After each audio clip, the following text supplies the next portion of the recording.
to Union Island where they had serious challenges for water after the event because they do not have, the CWSA does not have an operation per se on Union Island. They depend a lot on rainwater harvesting, and I think there's a small desal plant at one of the properties.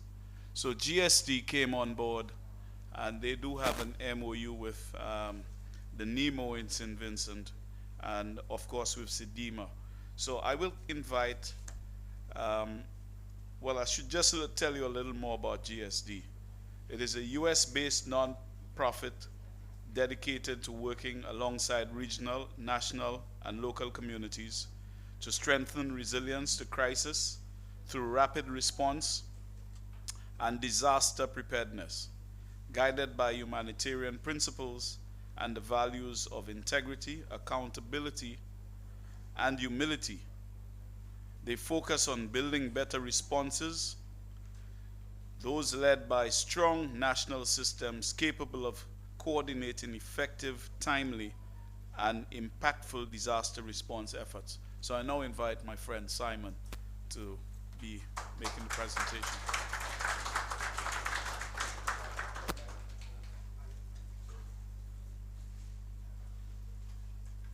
Morning, everybody. I can't tell you what an honor it is for me to be able to stand here and be able to present at the CAWASA conference. GSD's relationship with CAWASA has been growing over the years, and thank you very much. Speaking with Ignatius Jean, he speaks so highly of the operators.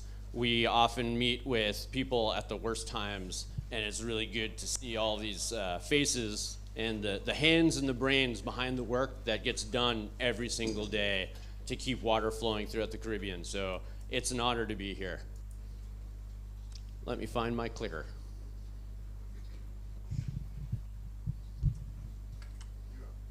Where's Pointer. Oh, great, thanks. 5 seconds. So to give you a little background, or a little more background on Global Sport and Development, or GSD, we're an NGO or an INGO out of the United States.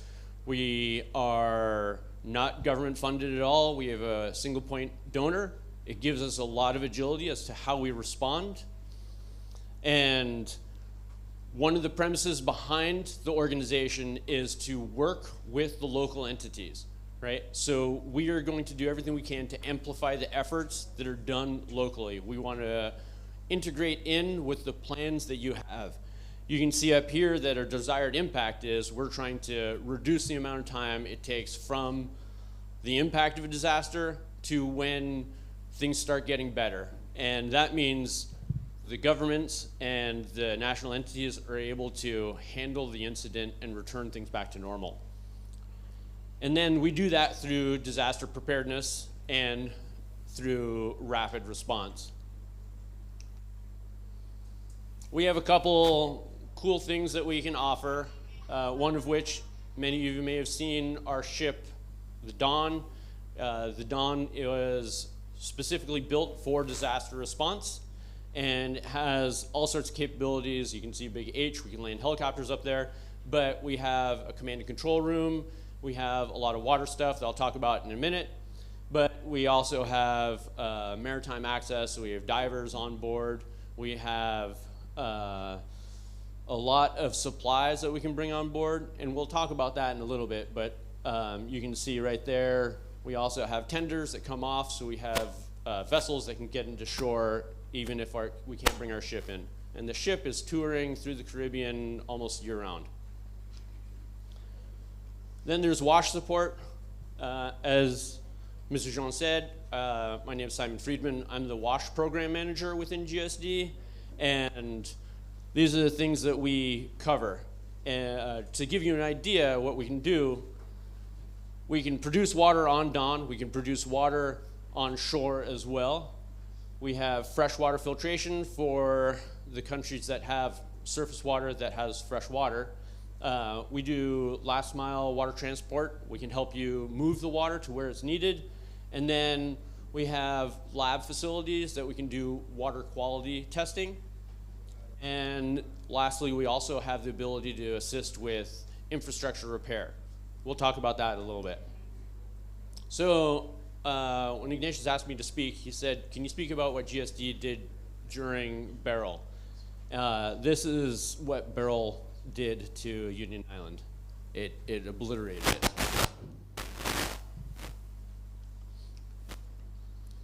So a couple days before July, everybody was tracking the depression that turned to a storm, that turned to a hurricane, and we knew it was going to make landfall. GSD started moving our ship. So Dawn went to Antigua, and we sent a bunch more people into Antigua to get on the ship, and they started steaming down. Beryl hit on July 1st, and Dawn was in St. Vincent waters on the 3rd. So that's the speed and the agility we move with. As soon as we started tracking this, I was, of course, on the phone with Mr. Jean, and as well as Shamila Regenbier and Chris Husbands from Quick. It's pretty obvious who you should be talking to when things like this are happening. And they were able to feed us at GSD the information we needed to be able to start making a plan. So upon landfall, we got to Union Island. This is the airport. Of course, we brought the ship in. The airport was pretty much destroyed. It did have some sections of roof still intact, but most of it was torn up. There was debris everywhere.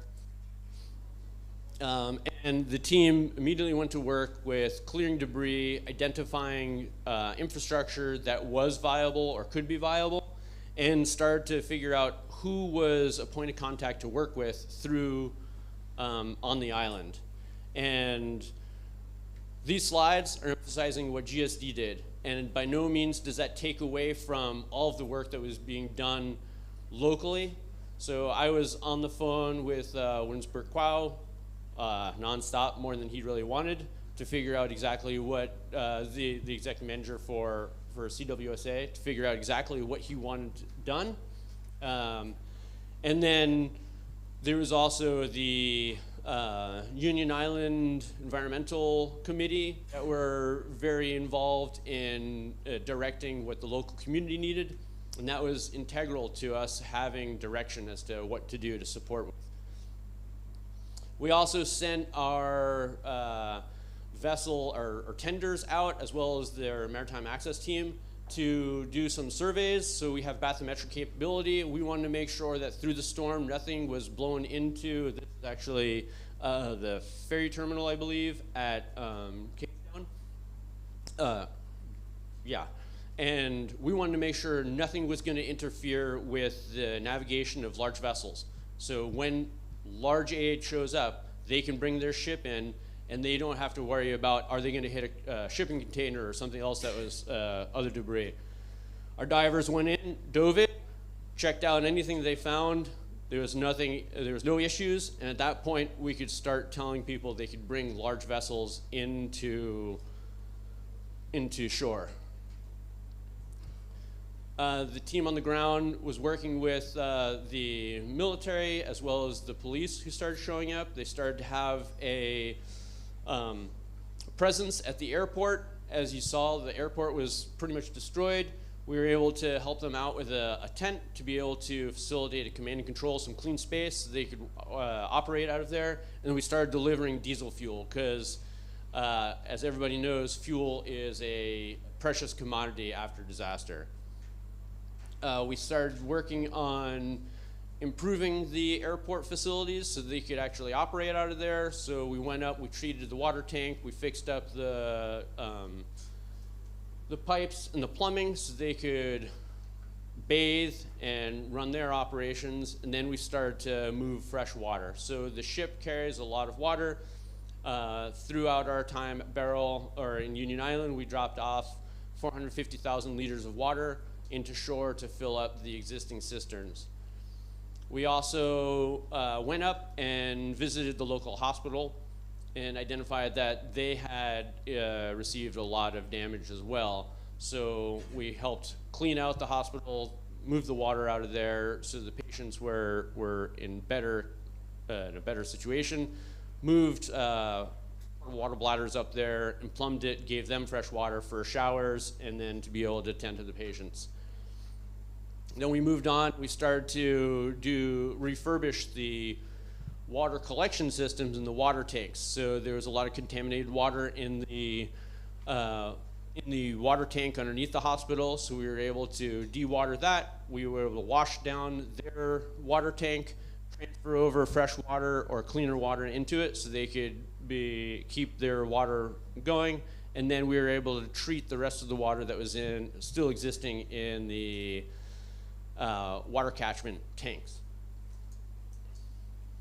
And then we started to move the potable water that had been delivered out to the local communities where possible. We did identify, or it wasn't we'd identified, but it was identified that there weren't enough water trucks on the island. And so all of these things are happening the first week or so of us arriving, and all the problems that are being identified, we're trying to fill that gap while CWSA, CWWA, Quick, CAWASA, everybody's working together to be able to fill the gaps for a long term. So Barbados Water Authority volunteered up a water truck. They were working on how do we get that out to St. Vincent. And all those things are happening behind the scenes. This is just what's happening on the ground those first few days.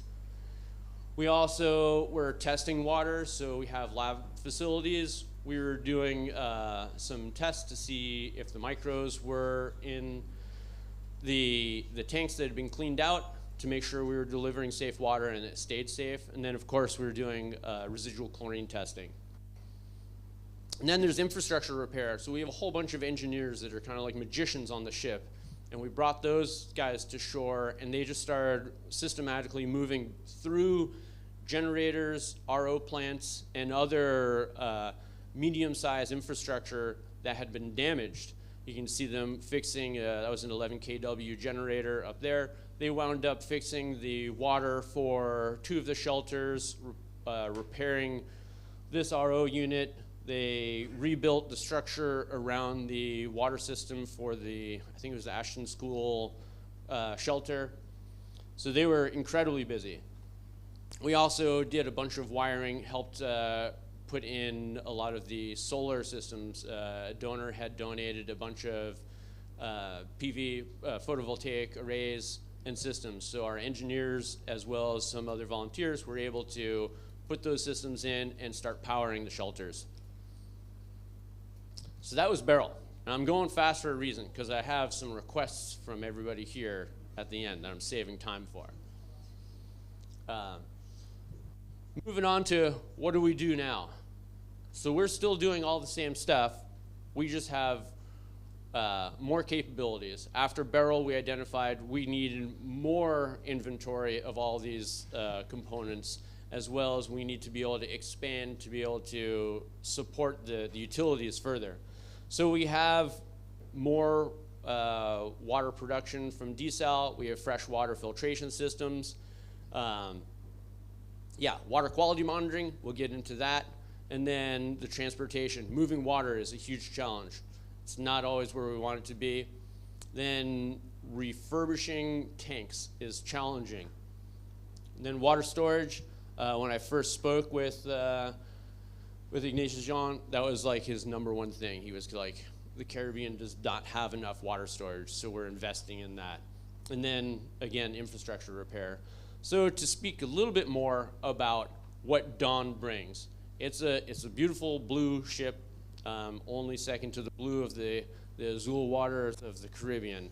But we can carry 990,000 liters, so just short of 1 million liters of water, of drinking water. We can give away about half of that in one fell swoop. So if there's infrastructure, if you have tank systems that are still intact on shore when we arrive, we could actually hook up our hose systems and discharge and fill your tanks all in one fell swoop, right? Or we could do it in batches elsewhere. Then once we discharge, we can make about 65,000 liters a day off of the RO plants on the ship. Then we have 3 different ways of getting water off the ship. we can do direct hose. That's by far the easiest. When the ship comes to shore, and we just lay our 4-inch pipes out, or 4-inch hose, and we can connect in either to start water trucking, or we can fill bladder tanks, or we can hook into the infrastructure that already exists from the utility. If we can't get the ship to shore, if we can get close, we can do something we refer to as a floating hose, where we do the exact same thing. We just have buoys on the hose, and we just float the hose in and then pump water to shore. And then lastly, we have this big orange thing called the sea slug. And everybody loves the idea of a sea slug, but that can carry 25,000 liters at a time, and will just start conveying water to shore. We have reverse osmosis systems. The Aquifer 4000, our friends from Cat9 will be demonstrating that later on today, so you'll see that. What we like about that is it's a portable system. So it is 4,000 gallons a day, but the key thing for us is we can put it into a small craft, we can transport it to an isolated part of an island where the road infrastructure might be damaged. We can set it up with a generator, and they're making water. So that can help feed one community easily, and then it takes the burden off of the utility to get to this very difficult place. And then we have larger RO units that can be put in one place, 10,000 gallons a day, just to be able to support.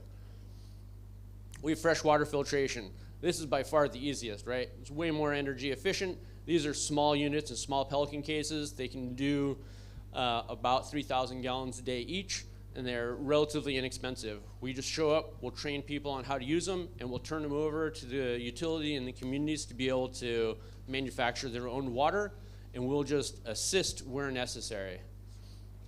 And then we have an inventory of pillow tanks, which everybody knows the value of these when you need to start stockpiling water. We have predominantly 4,000 gallon tanks, and we can set those up wherever we need to be. So if there's a tank system that's contaminated or damaged, we can just supply the pillow tanks, and we'll deliver water to the communities, or we'll help you deliver the water to the communities, and then set up distribution from there. And then as far as distribution goes, uh-oh, did I lose my clicking? Oh, I am. Sorry. We got water distribution. So we have all the equipment required for water distribution. We'll set up tap stands, or we can give you the tap stands, set them up. We can supply the water bladders for home delivery, so we can either have those filled, or the community can come out and fill their own bladders. But that would be stuff that we'd work with you to do, so we can try and amplify the efforts. Everything that you're doing, we're going to work behind the scenes to try and make it more successful and easier on everybody. Then we have the water quality capability. So Krista Cook right here is one of our water specialists. She's heading up the lab for GSD. So we have a lab on the vessel, and then we also have a field lab. Both labs are in the process of being accredited with an ISO, is it thank you very much. Yeah, I like these people. So that is a massive capability, because if there's existing water in tank systems, people are really reluctant on drinking it. With this, if we can take water samples in the field, we can run it and test it, or if we're near the ship, we can test it, and we can tell people, your water is great. Keep drinking your water. It's safe, right? And being accredited is incredibly important, because it gives everybody the assurance that we're all using the same parameters and the same methods. And then we have last mile water quality monitoring, right? So we can test the water, but the most important thing is we have water quality monitoring or residual testing capability that we will train drivers and other people from the utility, the water inspectors, and we'll give them the equipment so that we're not doing it. We're empowering you to be able to go out and maintain the quality of the water throughout the journey of the water right up to the customer. Then technical assistance. We have the engineers that can fix just about anything. And that's a bit of a stretch, but they are incredibly capable. So identifying what equipment is necessary to be fixed right away, and then figuring out the priority of what should be worked on. and we carry a lot of spares on the vessel. We can put them in, help fix the RO plants that are existing, or generators. And then I do like to talk about the sustainability of what we're doing, right? We could deliver pallets and pallets of water. That's pretty easy, and that's the standard. But as everybody here in the Caribbean is aware, like every plastic bottle is a plastic bottle you have to remove from the island or dispose of, right? And just to give you an idea, like one pallet is 1,728 bottles. If we up that to one sea slug, if we just bring one sea slug, that's 50,000 plastic bottles. One day of production is 130,000 bottles. We can easily pass 1 million bottles in a couple days or in just over a week.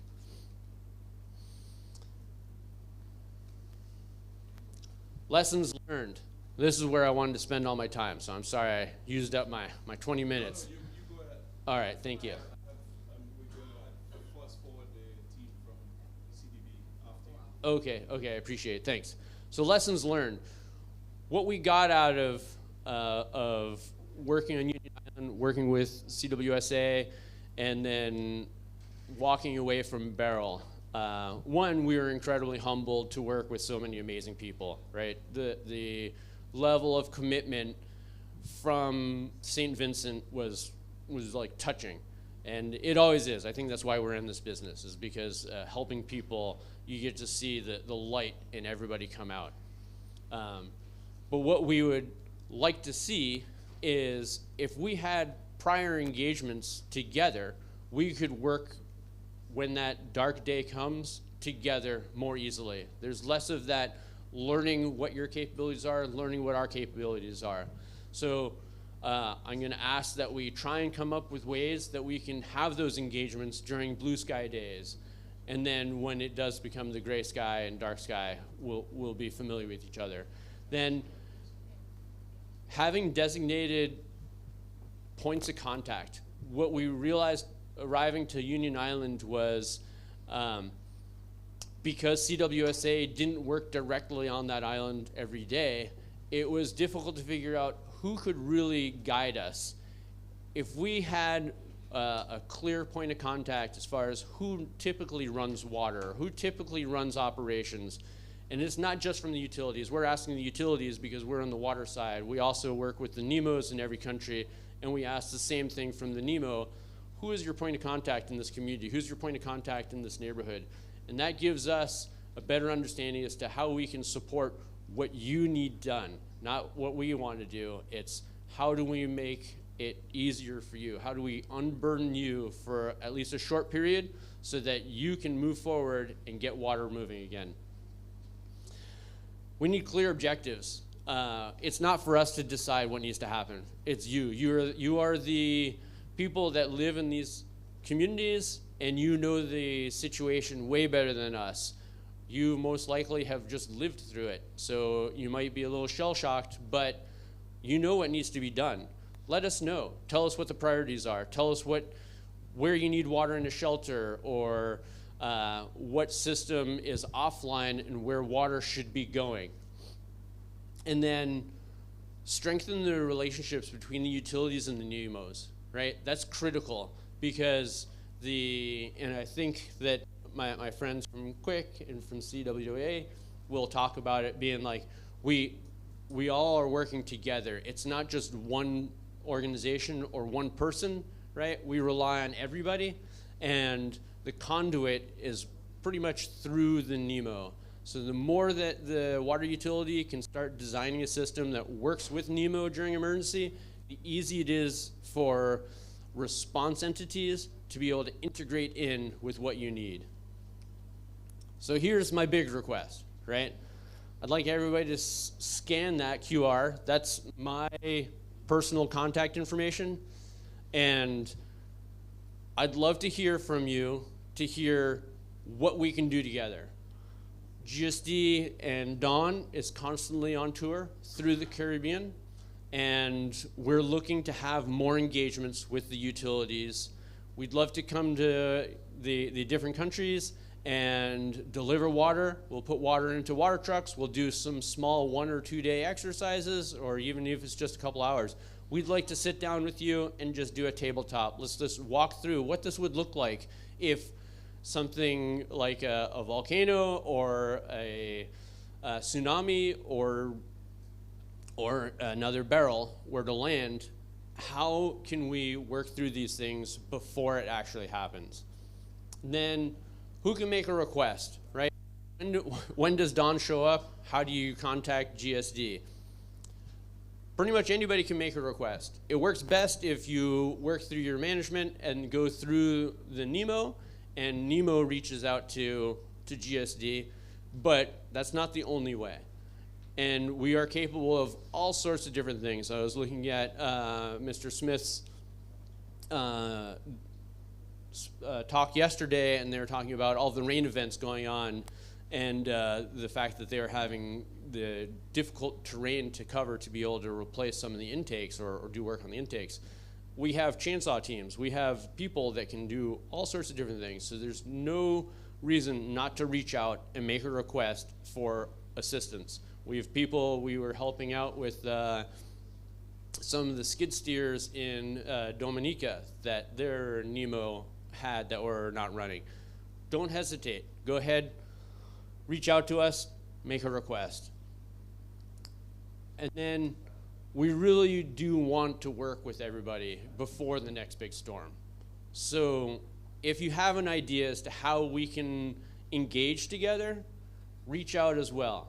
And I'd love to just be able to chat. If you don't have an idea as to what to do, just give me a call and let's just chat and figure out how we could engage, what would be interesting, what would be beneficial for the utilities in the future. And that would be productive in itself. So I'll open it up for questions right now. Throw it out and really don't hold back. I mean, silly questions are sometimes the best questions. So does anybody have anything? I got one question. No. Hi, morning. It's not a question, it's actually an answer to your first two challenges with respect to who's your point of contact and what was your first one? So who's your point of contact and prioritization of what needs to be accomplished when we arrive? Right, the training actually, you said you wanted to have blue sky training days. So I just wanted to let the audience know that that would actually be addressed in Quick. It will all be done under the Quick program. So that answers your two questions. That doesn't mean you're off the hook. Right? So absolutely, Quick is an unbelievable partner. They are growing to be, they're growing to be the kind of the point of the spear for disaster response in the Caribbean, and we're doing everything we can to be able to help them be successful. So with this training, with these engagements, Quick would be involved. We would be able to support it or run it if required. But definitely, Quick is going to be very involved in those engagements.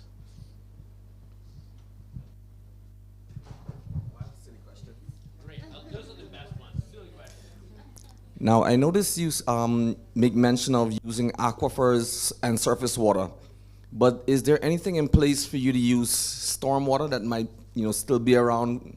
Because I think it may be beneficial to get rid of some of the stormwater and actually reuse it in a way that can help the situation. Yeah, that's an awesome question. That definitely came up because there's a ton of water, and it's such a shame. We do some dewatering, right? Because another concern of ours is insect vector, because that's an issue, right? We don't want standing water, but at the same time, we do want the water.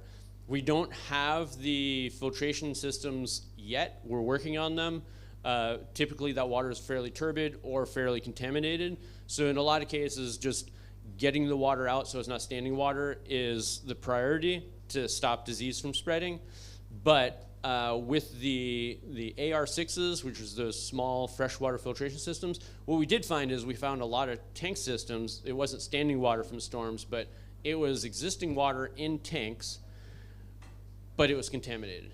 With these AR6 units, we can plug those in and we can run them through the filtration, so that does 1 micron filtration. It also does carbon filtration, and then it has UV.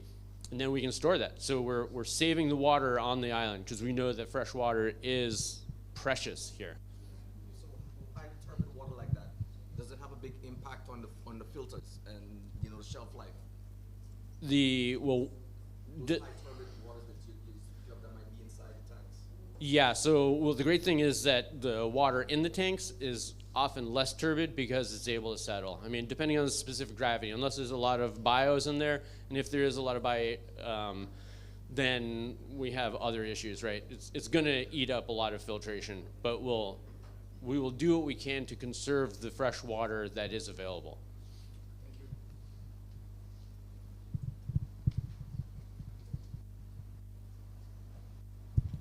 So coming out of the event, one of the concerns that we had, which you mentioned you have a service for, is testing of the water. So some persons, when they have their cisterns, they may lose the galvanized on the roof, but the ply is still there. But what we realize with the treated ply, some of the treated material gets into the tank, and it may be safe enough for sanitation stuff, but not necessarily for drinking. Does your testing parameters have anything to check that, and could advise us to probably what level of use you could have with that particular water? That's a great question for Krista Cook.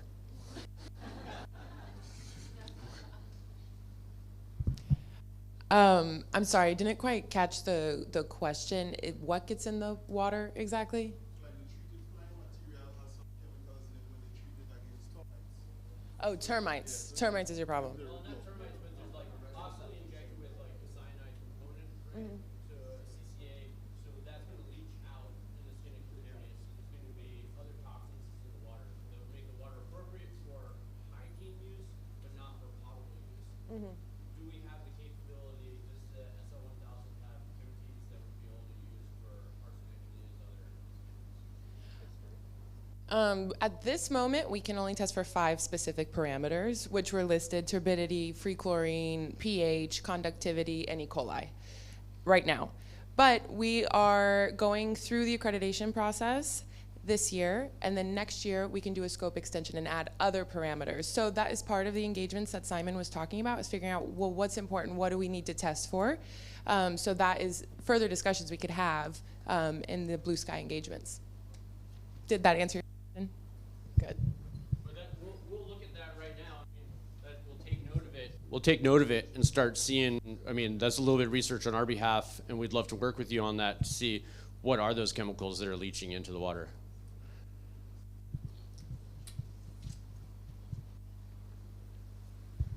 Hi, good morning, everyone. This venture that you are into, this seems to be an excellent venture, and it has to have some sort of expenses towards it.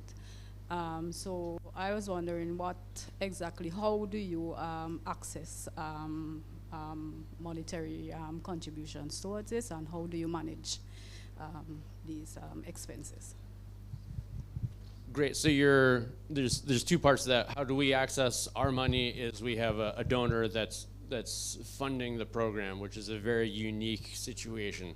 And then how would the utilities or our other partners access it? If there is a project that you're working on, first off, you call me. You scan that QR code that was up there. I can put out a bunch of cards. If you need to get a hold of me, either Quick or CAWASA, they both know how to get a hold of me. So it's not hard to get a hold of us.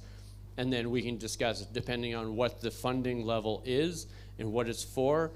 Our programs are really focused on disaster response and preparedness. So as much as we'd like to assist with all sorts of things, because there's definitely investment in resilience is, worth a lot of money for after the disaster, but we're really looking at how do we prepare for the disaster and how do we respond to a disaster. Does that help?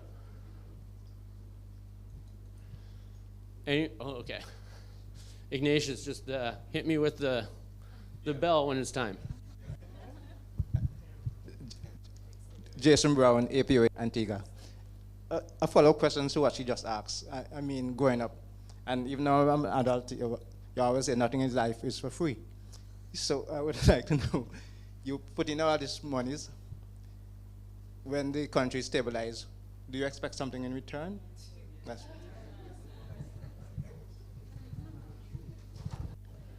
We do expect a couple good high fives, some big smiles. This is of no cost to the country, no cost to the utilities or our partners, right? This is strictly a donation and benevolent offer.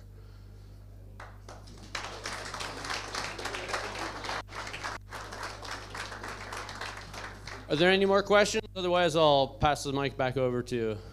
Oh, we got one or two. Okay. I just wanted to ask something about the AR6.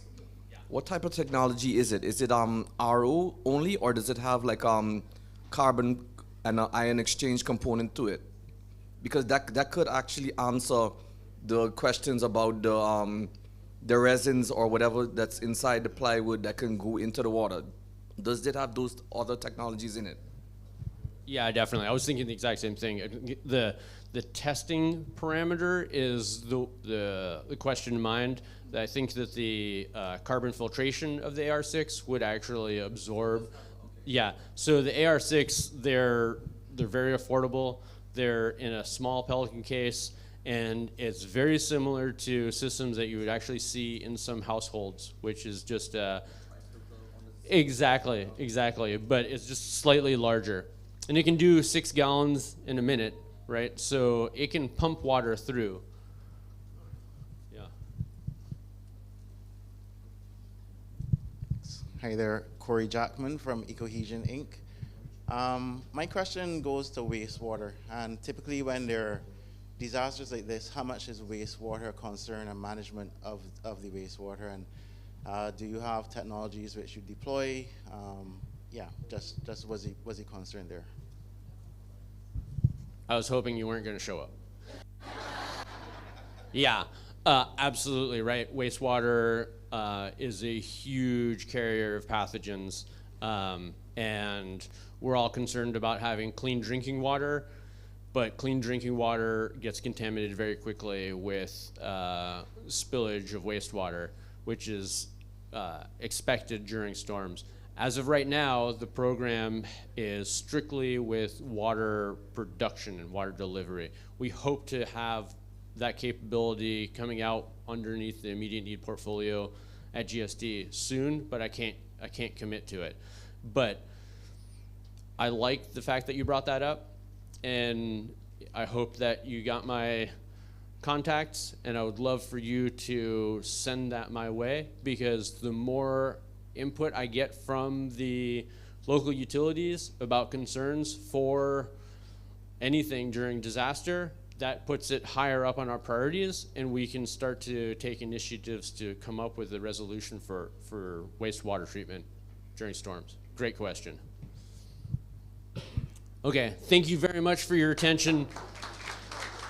I can't wait to work with everybody here, and I look forward to our next time. Hopefully it's not under a cloudy sky.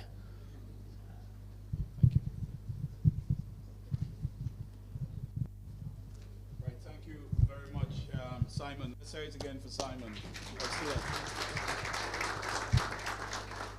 And for yourselves, I'm sorry that we had to, terminate a little because we have the CDB waiting online for us.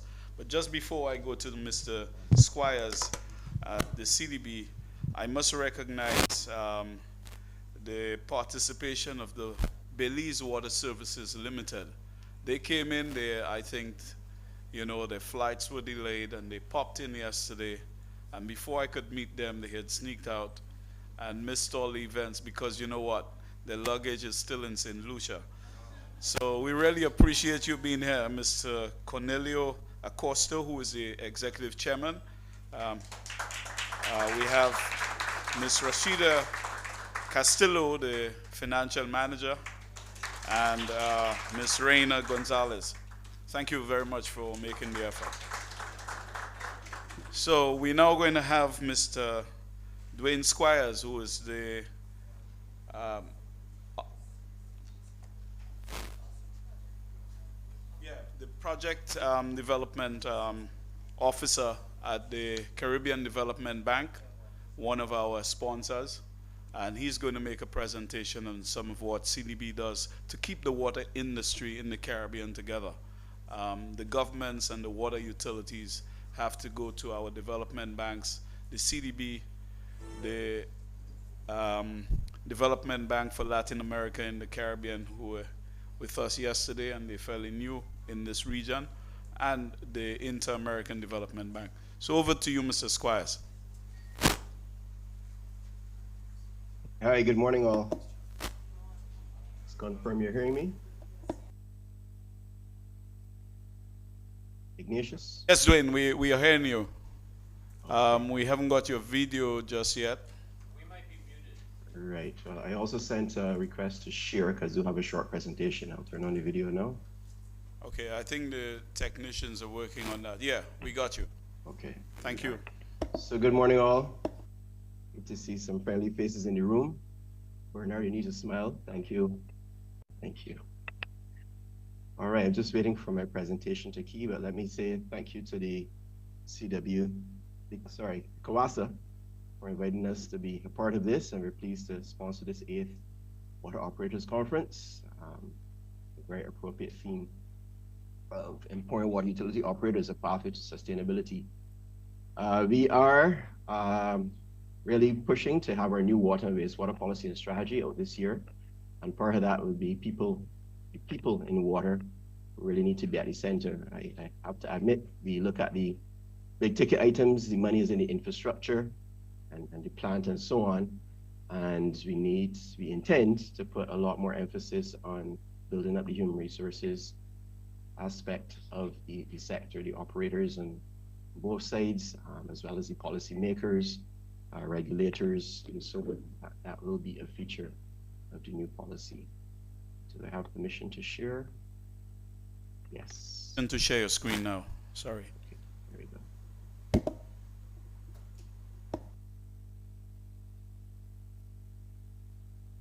Okay.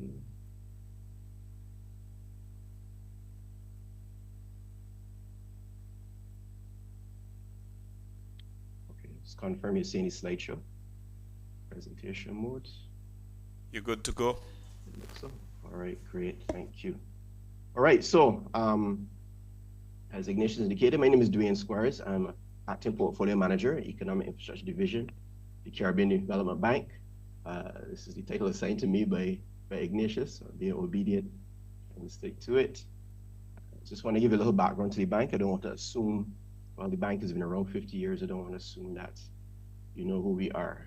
So here's our logo, and we are a multilateral development bank. We were established in 1969 to serve the Caribbean, and we're based in Barbados with just one satellite office in Haiti. So we're the only really regional bank in the true sense for the Caribbean. We serve only the Caribbean, and those are our clientele.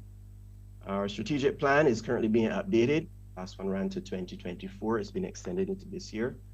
The new one should be out next year, but our mission is to reduce poverty and transform lives through sustainable, resilient, and inclusive development. Our strategy then is sort of built on 5 pillars of building social, environmental, production, financial, and institutional resilience. And we place water under the social pillar there. All right, so where do we work? This map tries to highlight our 19 what we call boring member countries, or BMCs. Sometimes we refer to them as client countries. They pretty much represent the the English-speaking Commonwealth Caribbean, plus Haiti and Suriname. You see we ran from Belize right through the arc to Suriname. 3 continental states, I think 5 overseas territories, and then we have the independent states, as it were. So these are all SIDS. All of our member countries are SIDS, small island development states. So, but we also represent globally 1/3 of small island development states, which means that anything we do really we can lead or it's applicable to the world. You should never dismiss the fact of what we represent worldwide. We have a large contingent of that grouping. Sorry, I think the figure's 2/3, not a third, sorry. Right, and then in terms of CAWASA's membership, just highlighting their member utilities, who are also part of our member countries, and just want to emphasize this. See, Belize is in the room, so I'm just encouraging Belize to get on board there. I believe Guyana should be there as well. But really and truly, in terms of fostering regional cooperation and integration, it's much easier, or we can do a lot more when we can work through organizations such as the Caribbean Water and Sewerage Association. So again, just encouraging those of you who are here or who may be viewing online from some of the other territories to see if we can take that step, make this institution a little fuller. So, Ignatius, that's my plug for you and your crew. All right, so what do we finance? Typically, these are we group the components under a project. Project preparation will be usually the studies that would inform capital investment and its infrastructure, goods and so on, the engineering and construction related services. Or for this particular forum, I think institutional strengthening, it should be self-explanatory, and capacity building, which is really the training of individuals. Again, I'm emphasizing this is not only in utilities, but this speaks to the individuals and the regulators, policymakers, through CWWA's annual high-level forum. We also try to build the capacity of the political directorate as well. This is key. These are the people aspects here. And then the workshops and conferences such as this that we've been pleased to be a sponsor of, where we, again, try to promote regional cooperation integration. As much as there is Zoom and Teams and the AI and everything else, there's nothing that beats being in person. Unfortunately, can't be there in person, but we try to support that as best we can.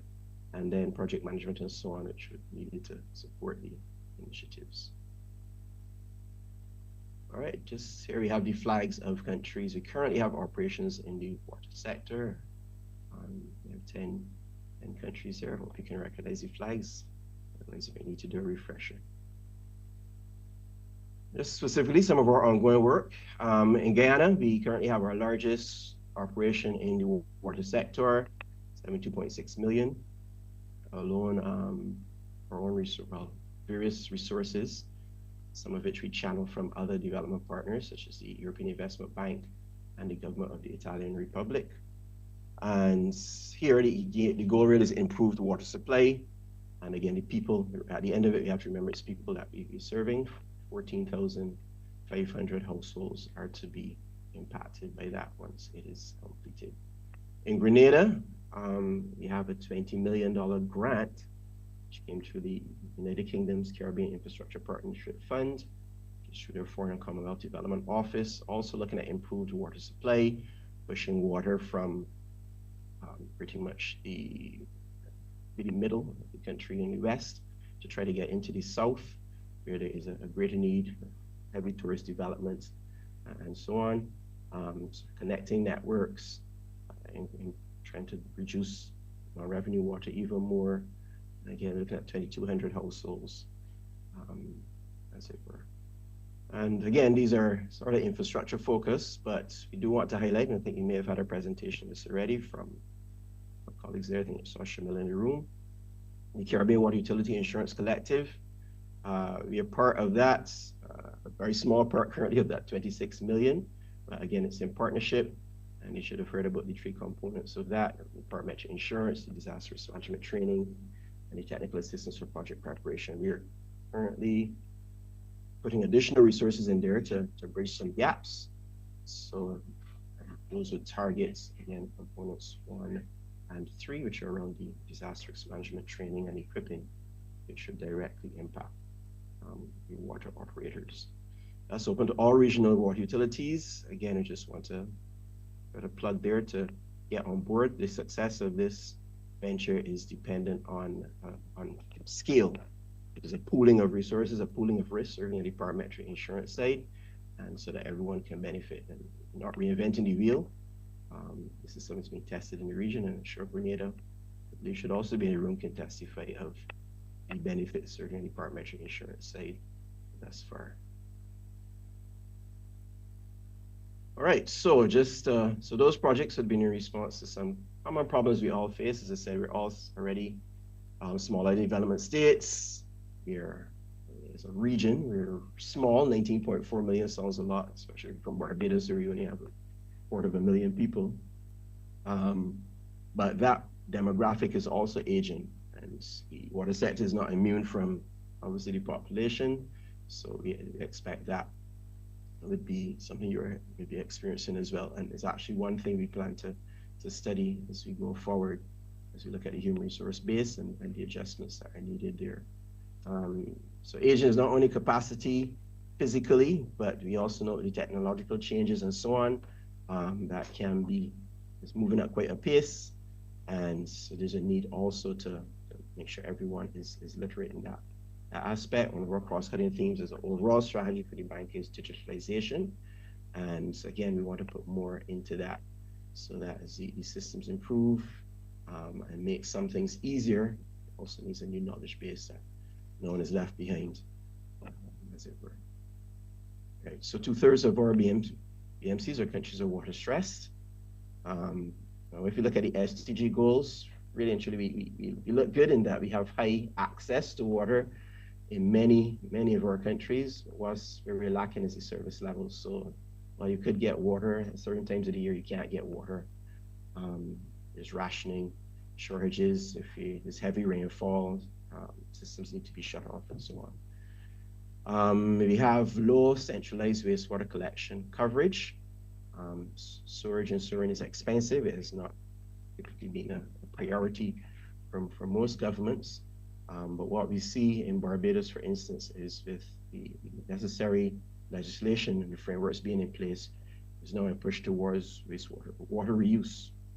So you take the wastewater treatment up to another level, and I think I dare say we need to get over some of the cultural adjustments of drinking treated wastewater. In Barbados's case, the initial proposal is to use it for agriculture. And we want to encourage that as well. I think seeing no wastewater as a resource, we hope will help towards a greater appetite for investing in sewerage. We have little or low to medium integrated water resources management being implemented across the region. And again, that's something we want to put more emphasis on. We're currently doing a study, or about to start a study in Trinidad, where we are mapping all of their catchments and so on, and trying to fully understand what's going on. And we want to do these things at scale, countrywide. We're small countries that actually should be to our benefit. We should be able to do wholesale, countrywide studies and so on to map what we do have in terms of water resources, and that's something we want to promote more as well. High non-revenue water is a bugbear. If you follow the Prime Minister of Barbados, he's always talking about the fact that our systems are aged, they're coming out of our colonial past. There's been little investment. It's going to take billions of dollars to do that. As a result, we have a lot of leakages, a lot of those technical losses, really. In some cases, we don't actually know where we're losing. So metering is part of that as well. And there have been some initiatives in Bahamas and Jamaica in terms of how you address that by bringing on some partners. I think more importantly here, and I think especially for this crowd, this is not a project level intervention. This really has to be institutionalized. And I think Belize is a good example is where that really culture is that we can't lose water, we can't afford to lose water. There's a strong culture behind it. So while we are primarily project-based and we can give that initial support, I want to emphasize that this particularly is a change management operation where you need to institutionalize NRW management and have that reflected in with everyone in the institution, way beyond the project. And I'm sure most utilities again know this, their cost of service is not being recovered. So we're pretty much always in crisis and don't have enough resources to fix that. So we have tried to support that through the tariff studies and so on to support the case for those increases. I think also we're trying to make the case, privilege we have of engaging with the political director as well to help them to understand why, yes, water is a right, but it also is a service and you need to be able to pay for it, and it supports, it undergirds all of your development. And of course, we all know we have high vulnerability to hazards and climate change impacts. And we again have products that can address those. Okay, so I mentioned our policy before. We're just looking at 5 in 5. I said the main thing is resourceful people. This encapsulates a lot of that training and capacity building that we want to do. We want your operators to be certified, and that's not something to run away from. It doesn't necessarily mean going back to school instead of books, but it means having your skills assessed and certified to be at a certain level, having training to take you up to standard level so that you're then mobile, especially in responses to disasters and impacts. You need people who can move, hit the ground running, understand these systems, and you're not having to, you're bringing a one method into another jurisdiction. You're too small for that. There are other supporting structures in the region that support that mobility of certifications and so on. So again, if your wife may want to move, that can help if you have some certifiable transferable qualifications. Reliable institutions, it speaks to the utilities, the regulators, the water resource agencies, and so on. They do need some support. Robust infrastructure, I think, is straightforward. There's a lot of work, a lot of investment needed there. Regional collaboration, so events such as this seek to foster that. Such in some cases where we, because of different criteria, may not be able to support a country directly or individually. You can come, if you come under an umbrella, for instance, if you're under the CAWASA or CWWA, or we have another regional interventions. In those cases, you actually become then eligible for support. So again, it's important to partner as well and scale up and get on board with these campaigns. And then ready and responsive financing. We have products that have been used before. We are looking at new products, new thematic lines that can support your needs.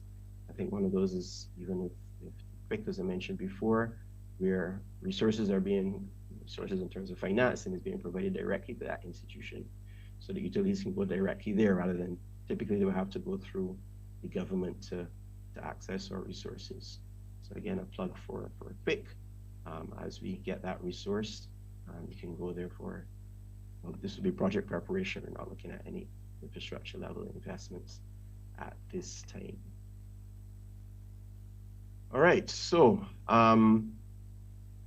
we go about these things in an approach called management for development results. So we put in financing, that's our input, to get outputs such as persons trained and so on. Here you see some of the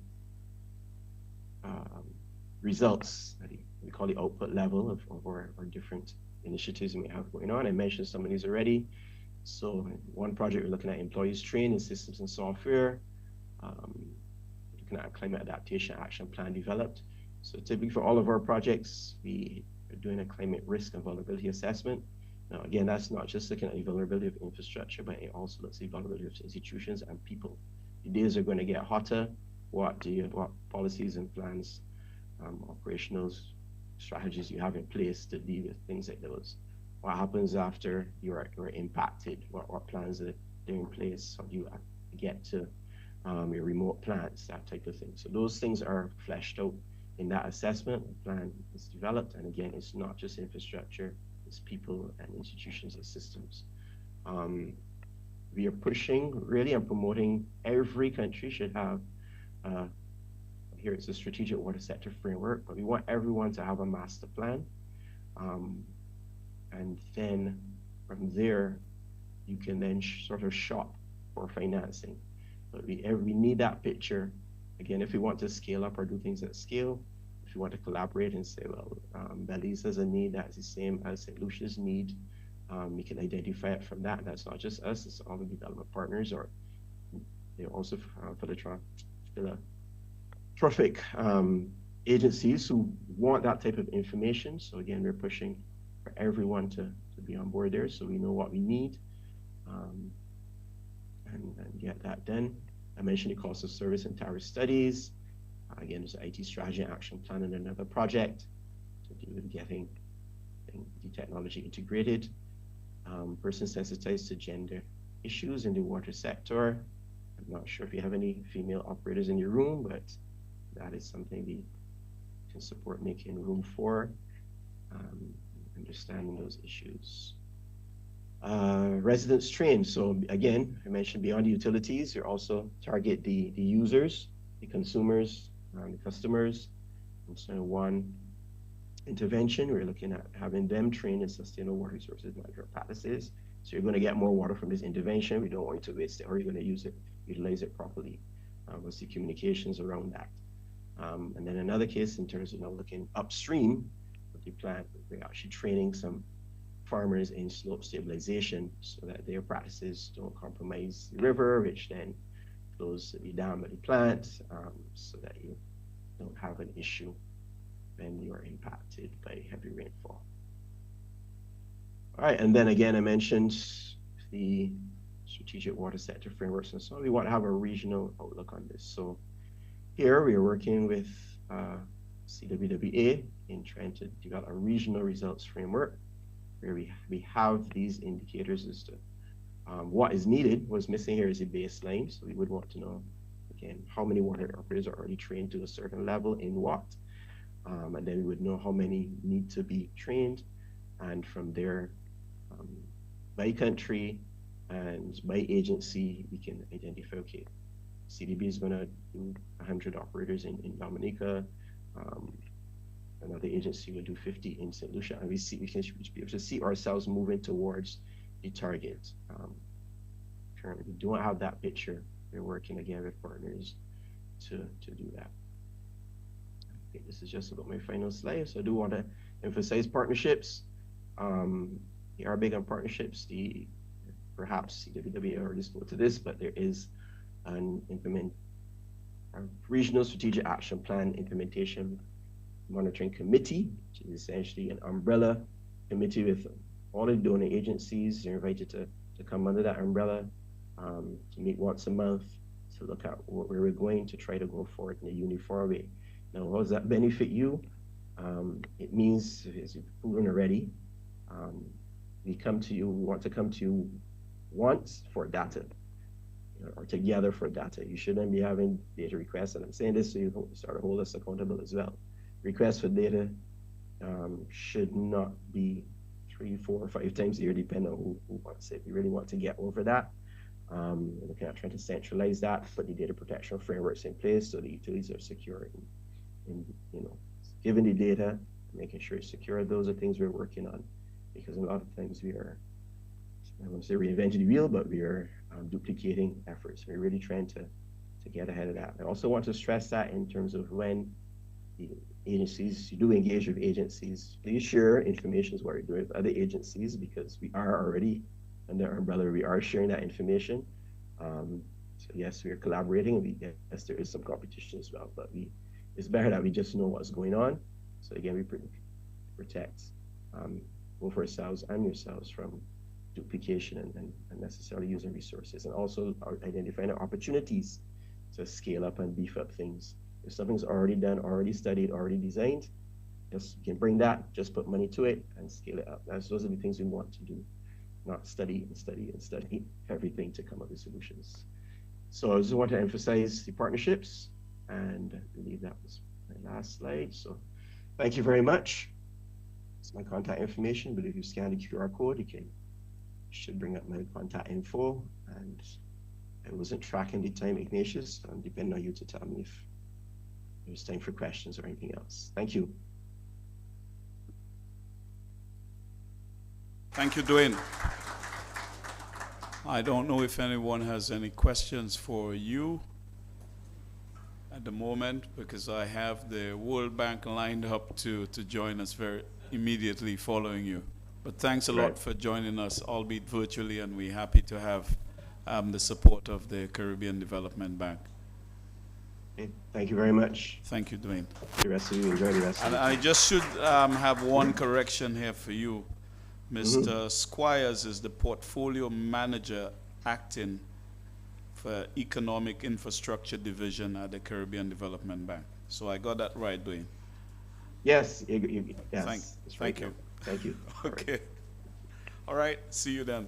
Bye-bye.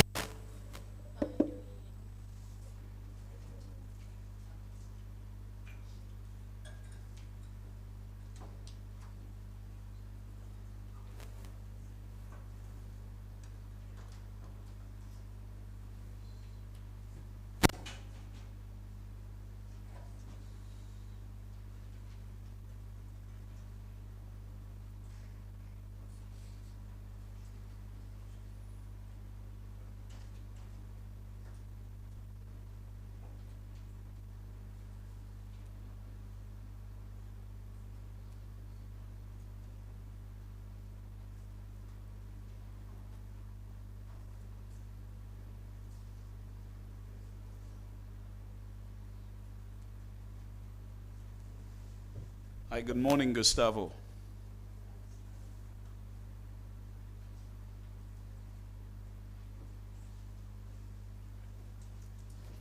So now we're going to have Mr. Gustavo Herrera of the World Bank, who will speak to us on citywide inclusive wastewater management approach. He too will be joining us virtually, as the World Bank also had some engagements in St. Lucia and couldn't be here with us in person, but they do send their best wishes and will present to us now. I think the technicians are now setting up for Mr. Herrera. Okay, you go ahead. I've given you, you also have permission to share your screen if you need to. Thank you, sir. Hello, everyone. Can you hear me well? Loud and clear. Great. Well, good morning, everyone. Thank you so much, Mr. Ignatius, for your kind invitation. It's a pleasure and honor for me to be here, sharing with all your guests and utility representatives. As you mentioned, I am in St. Lucia right now, so close yet so far away. Happy to be with you all. I will share my screen.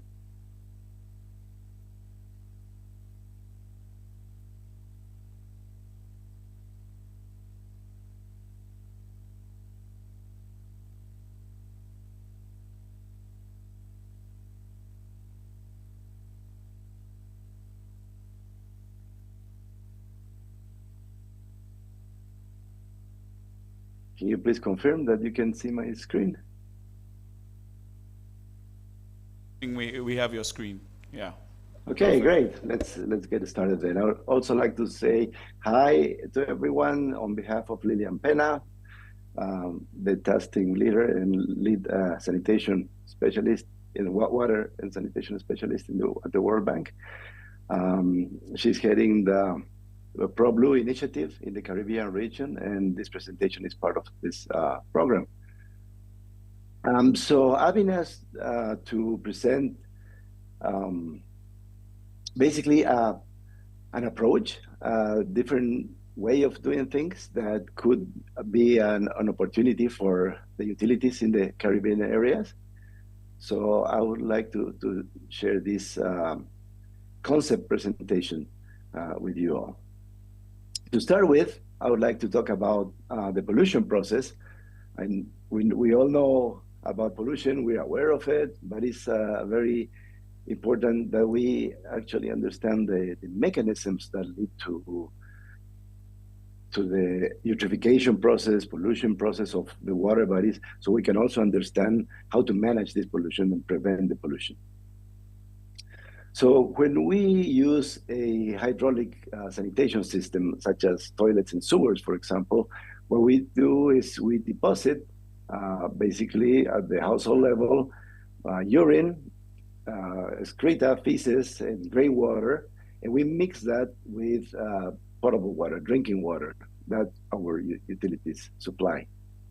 Also, when we talk about the cities at the municipal level, we are mixing not only gray water, but also runoff from the streets, some chemicals maybe, small businesses, hotels, hospitals, and that all gets mixed into the drinking water.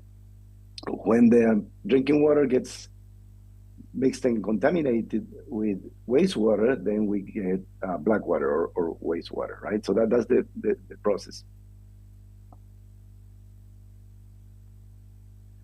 Now, what's the result of this pollution process? Basically, currently, about 40% of all water bodies in the world show some level of eutrophication.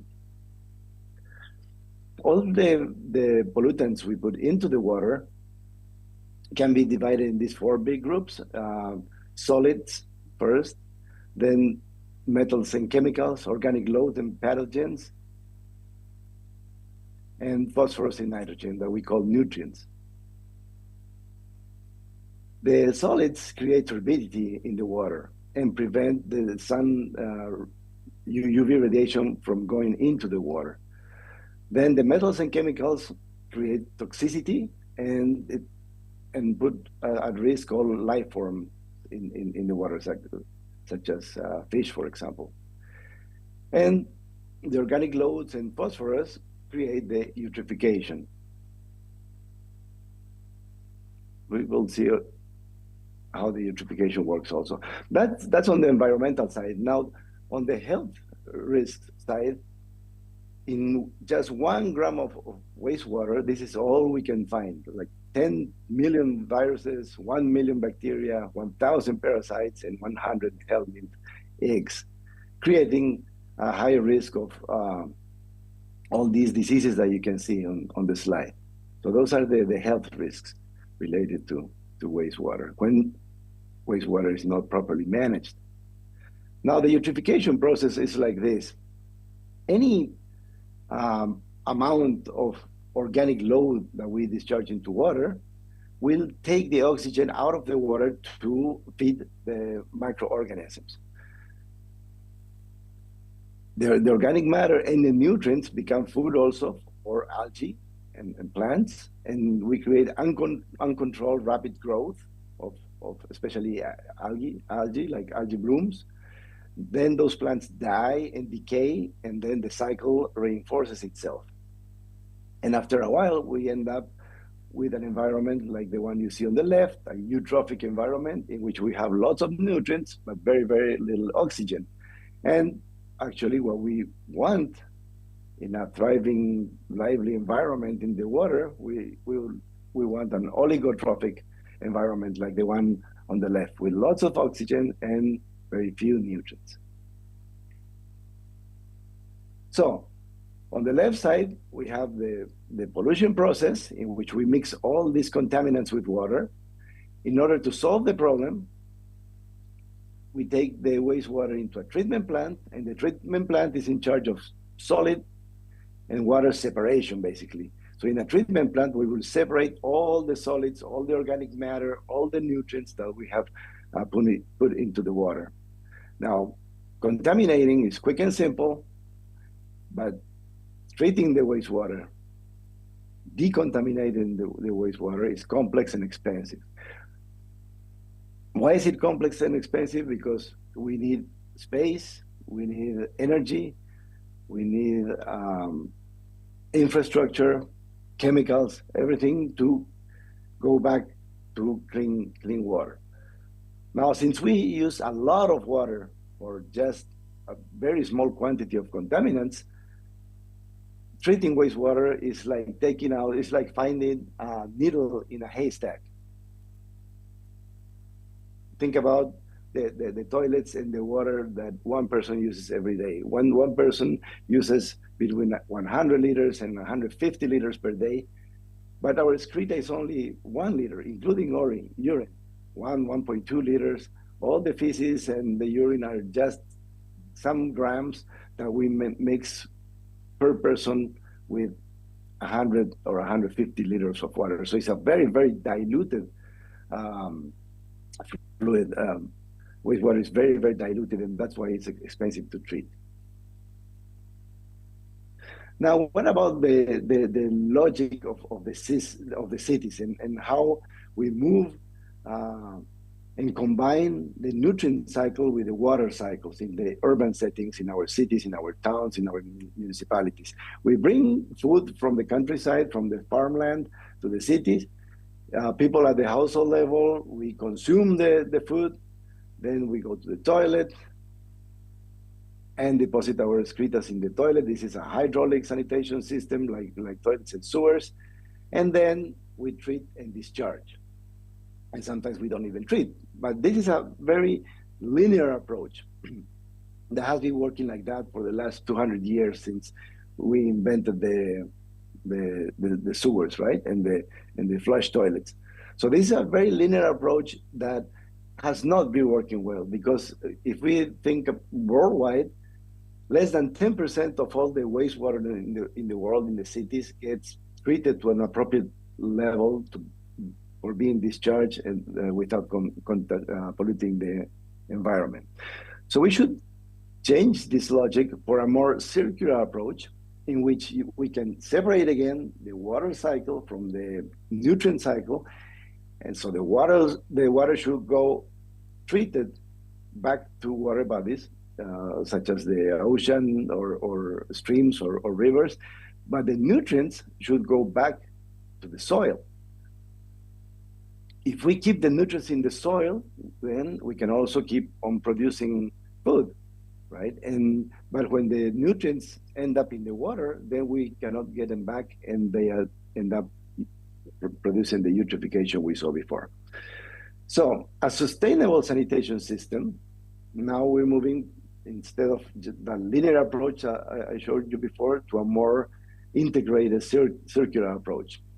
So a sustainable sanitation service will treat the water, separate nutrients and solids and organic matter from water, so that water is clean and that water can be used downstream for other applications. And we can also use different systems of sanitation. So in one case, we can use centralized systems with sewers, but we can also implement on-site sanitation systems that can be linked with a collection service. That collection service can also collect sludge from treatment plants as well as sludge from septic tanks. And in that case, we're putting back all the nutrients together, and we can even combine those nutrients with organic solid waste, for example, food scraps, food residues from markets, gardens, greenery, all that can be co-composted, treated as organic matter, and that can go safely back to the ground. In that way, we're recovering all the nutrients, we're recovering all the resources, and we're separating again the water cycle from the nutrient cycle. This makes sanitation systems more sustainable in time, and that way we protect the environment as well as health. So the approach I propose has 5 pillars that we have to take into consideration while planning sanitation services for our cities. Number 1, everyone must have access to safely managed sanitation. When we say everyone, we mean leaving no one behind. 100% sanitation coverage. Now, right now, I'm not talking only about sewer coverage, I'm talking about sanitation coverage in general. Because we have to work both with on-site and sewer solutions. And the sewer solutions can be centralized or decentralized. We should focus on service provision rather than just building infrastructure, because infrastructure doesn't work by itself. We need to manage, to operate, to maintain the infrastructures in order for the systems to provide appropriate services. Also, complementary urban services such as drainage, gray water management, and solid waste management can be incorporated into sanitation planning. And as I was mentioning before, resource recovery should be at the center of a sanitation scheme. Now, how can we make sure these sanitation solutions are actually solutions, are sustainable solutions, instead of being just partial solutions? Sometimes we develop sanitation solutions based on only parts of this sanitation service chain. We need some components at the household level, that's on the right of the screen in orange color, but then we have all these next steps that are part of the service. For example, if we talk about sewers, we will have flush toilets at home, but then we have a sewer network to collect the sewer, a treatment plant, and finally we can dispose the treated water or we can reuse. That's part of the infrastructure technology. If we use a different system, such as septic tanks, for example, the septic tank will be part of the household components. We still have the flush toilet, then we have a septic tank, but then we cannot collect the sludge through pipes. We will collect the sludge by the use of vacuum trucks. And the sludge should be taken to a specific facility for treating sludge. And then that sludge, the treated sludge, can be used or reused as fertilizer for the fields, for example, or for forestry, for greenery, etc.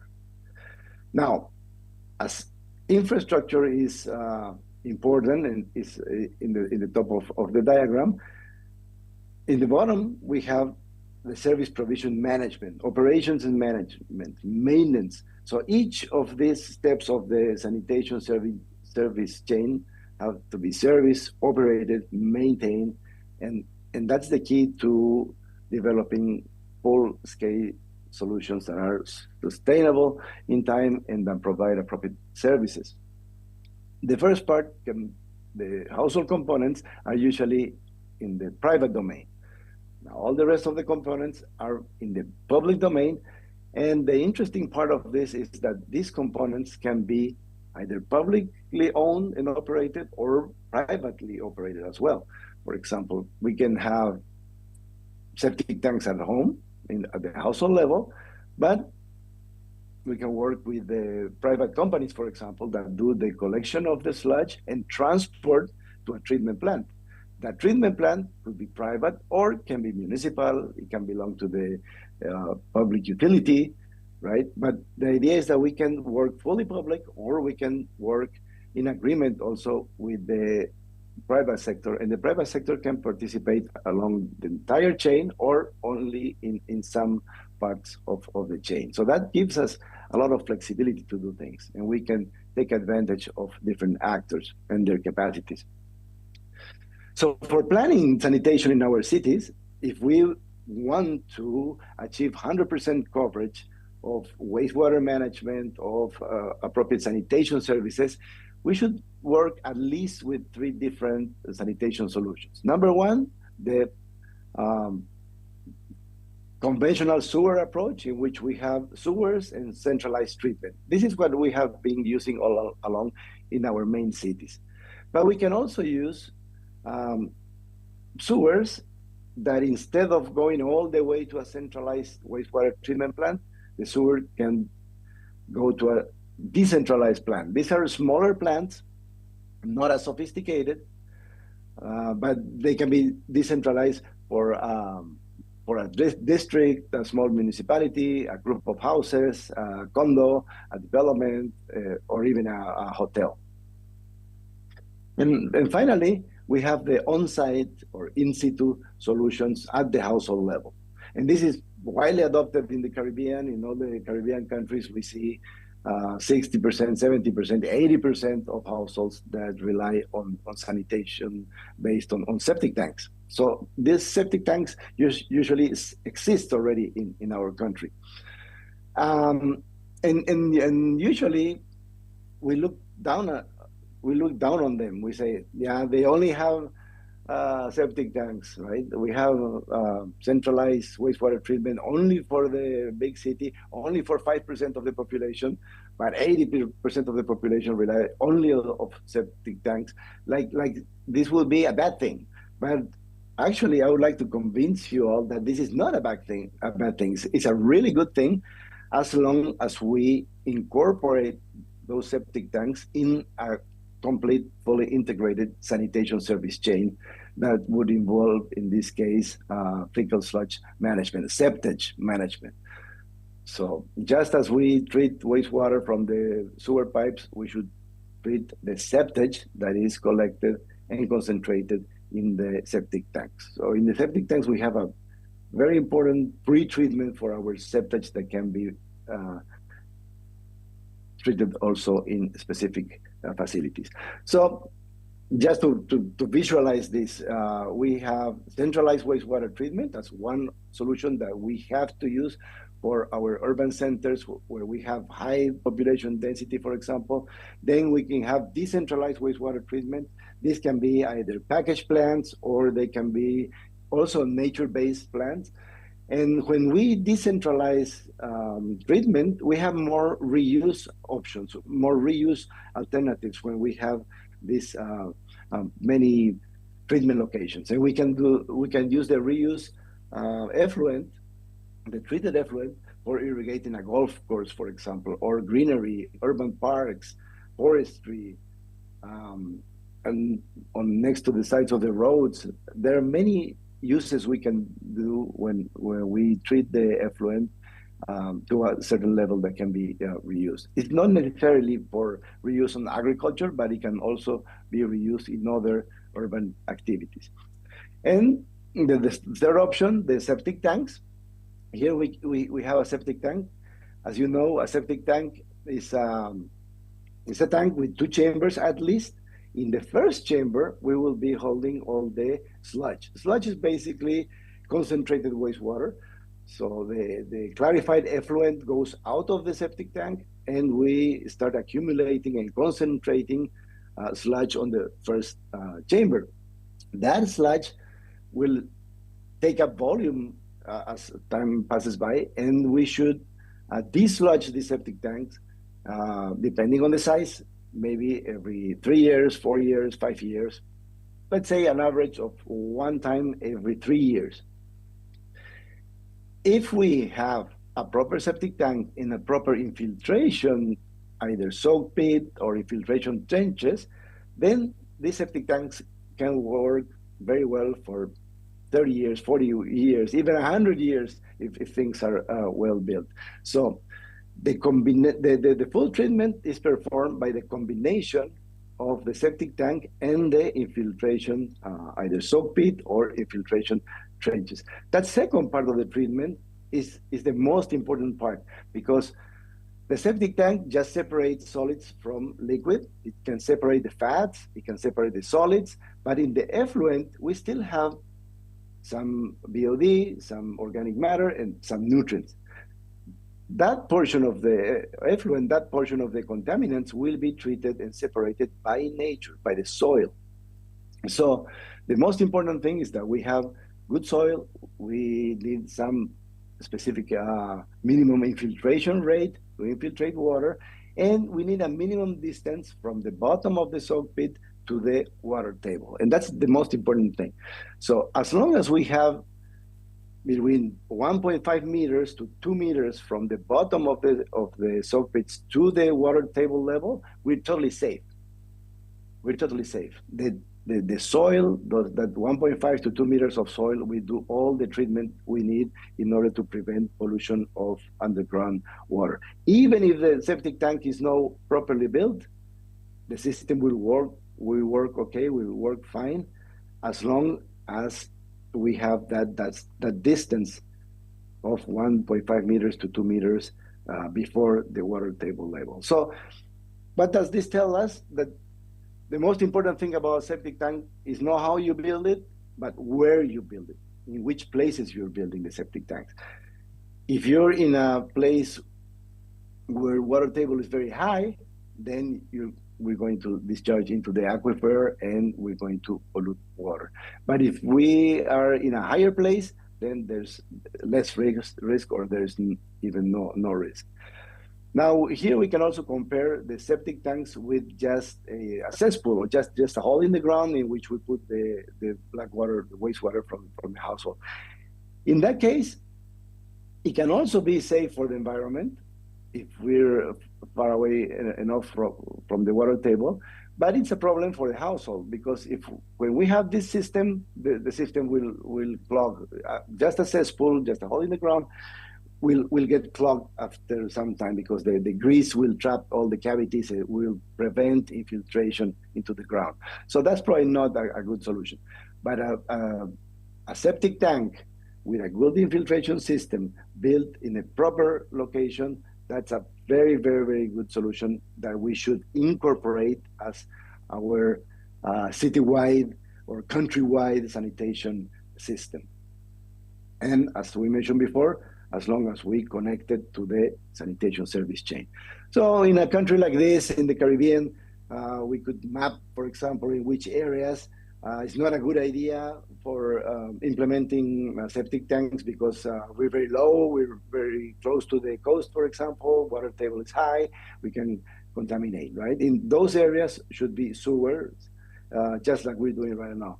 But in the rest of the areas of the country, we can also implement decentralized sewers. These small yellow areas are decentralized sewers with decentralized wastewater treatment plants for small populations, small urban areas.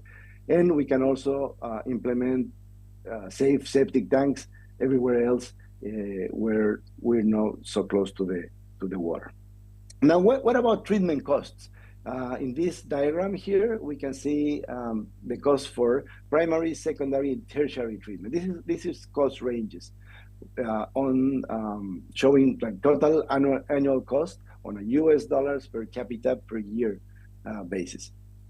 This is just to show the big difference between treating at a primary level, maybe from 5 to 15 US dollars per capita per year.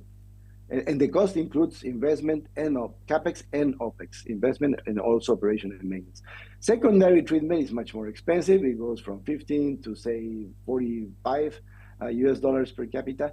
But when we go to advanced treatment, tertiary treatment, we're talking about $40 to $120 per capita per person. So just to show how expensive it is to treat to a tertiary level and why we should take advantage of, for example, nature-based solutions, the soil, etc., to save costs and to treat to a secondary level, but being safe enough and not polluting the environment.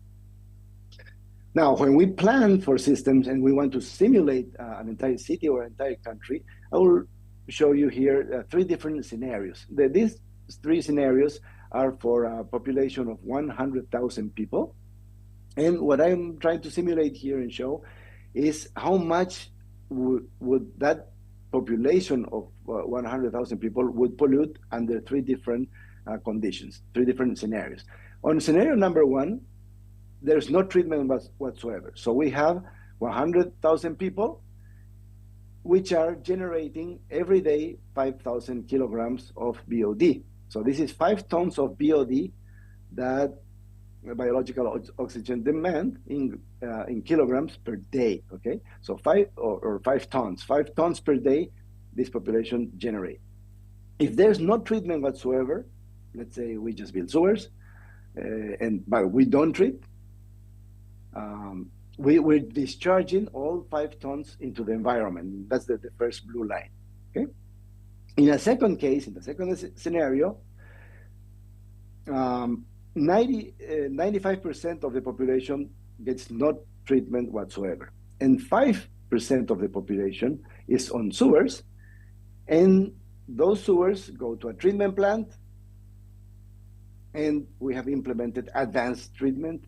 And we're treating that wastewater to a very good treatment level, okay? So what I want to show here is that even if we treat the wastewater collected from the sewers to an advanced level, but we take into account that it's only 5% of the population, then the reduction in pollution is not going to be so good. It's not going to be so great. We're going down only from 5,000 kilograms or 5 tons to only 4.8 tons, right? So small reduction, even though we're using advanced treatment, because we're applying that to a very small portion of the population. In the third and last scenario, we have a different combination. We still have only 5% of people on sewers with a high degree of treatment, 90% of efficiency of treatment, but 80% of people, let's say septic tanks, which are connected to a sanitation service change, and we're treating the sludge in a specific facility.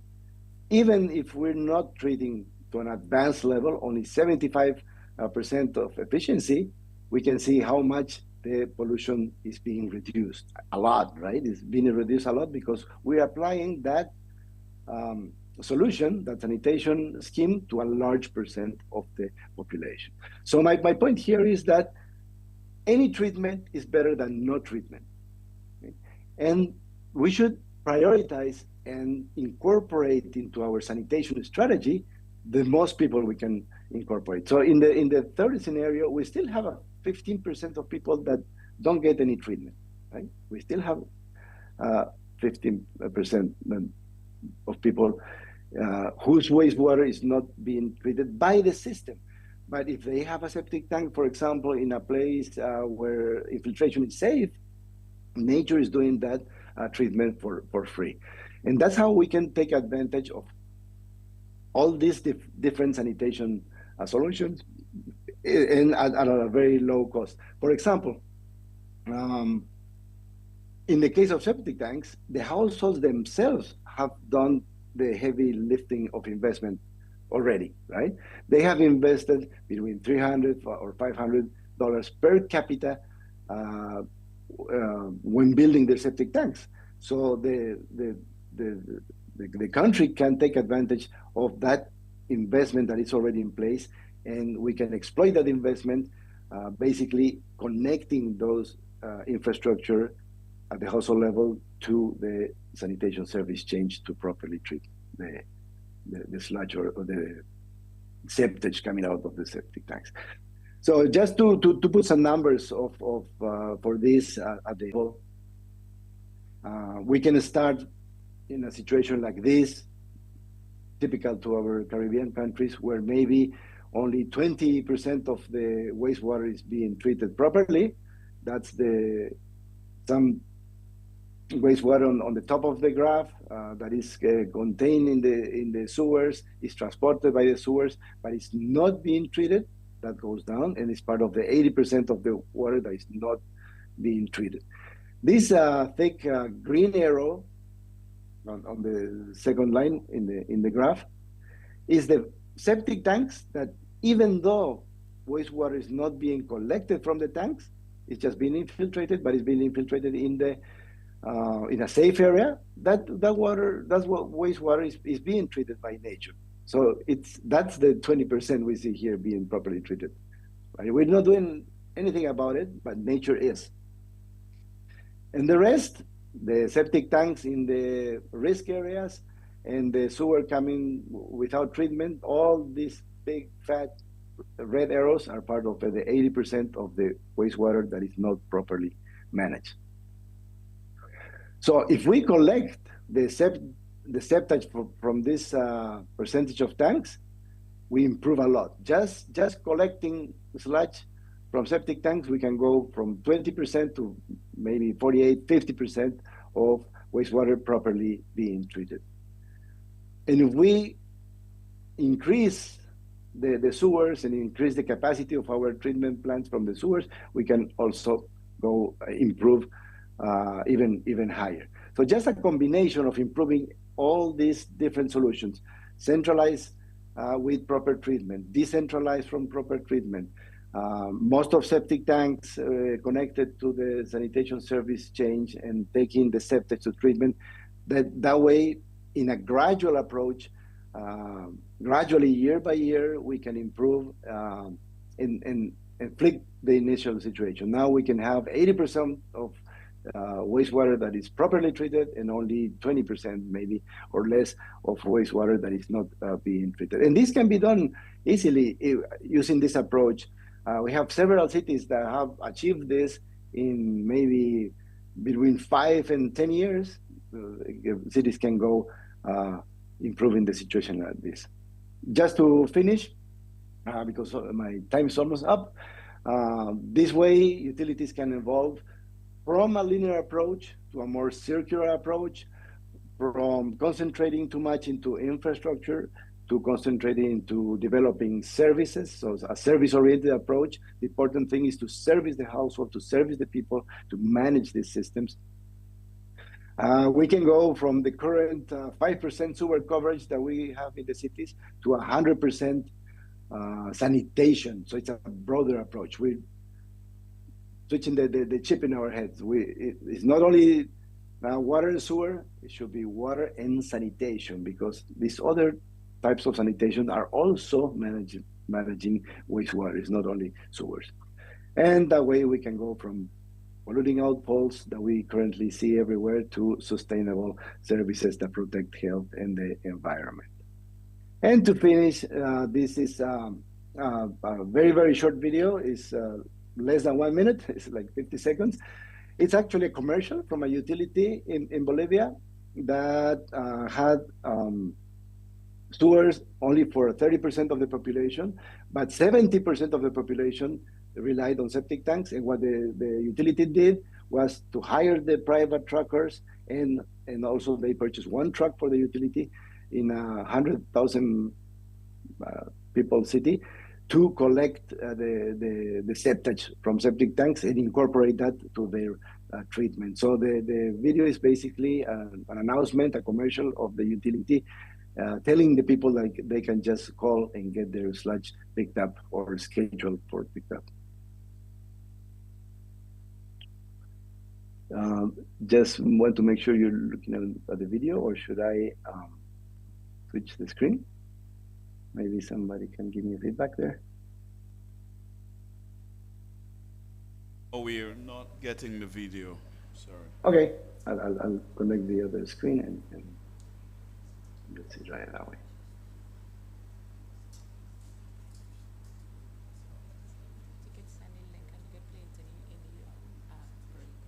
He has to do it from Yeah, it's okay. Okay, you see it now? Yes. Great. It's very short. Yes, we won't get the sound because.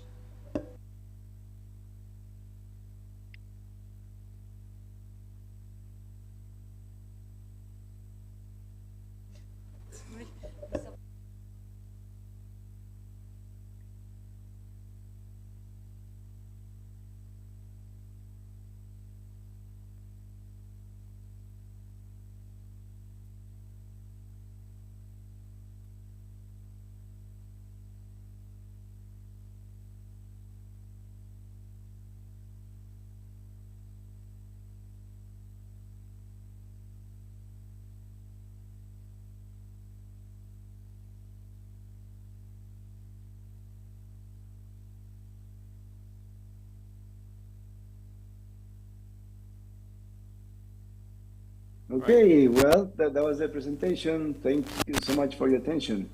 Thank you very much, I Gustavo. went a little bit over my time. Thank you. Yeah, I went to stop. Let's see if there are any questions for you, Gustavo. Sure. Any questions for Gustavo? Yes, we have someone at the back. Let me get the microphone. Thank you, sir. Way in the back. Oh, this is Mr. Gabriel Adowusu of UNICEF.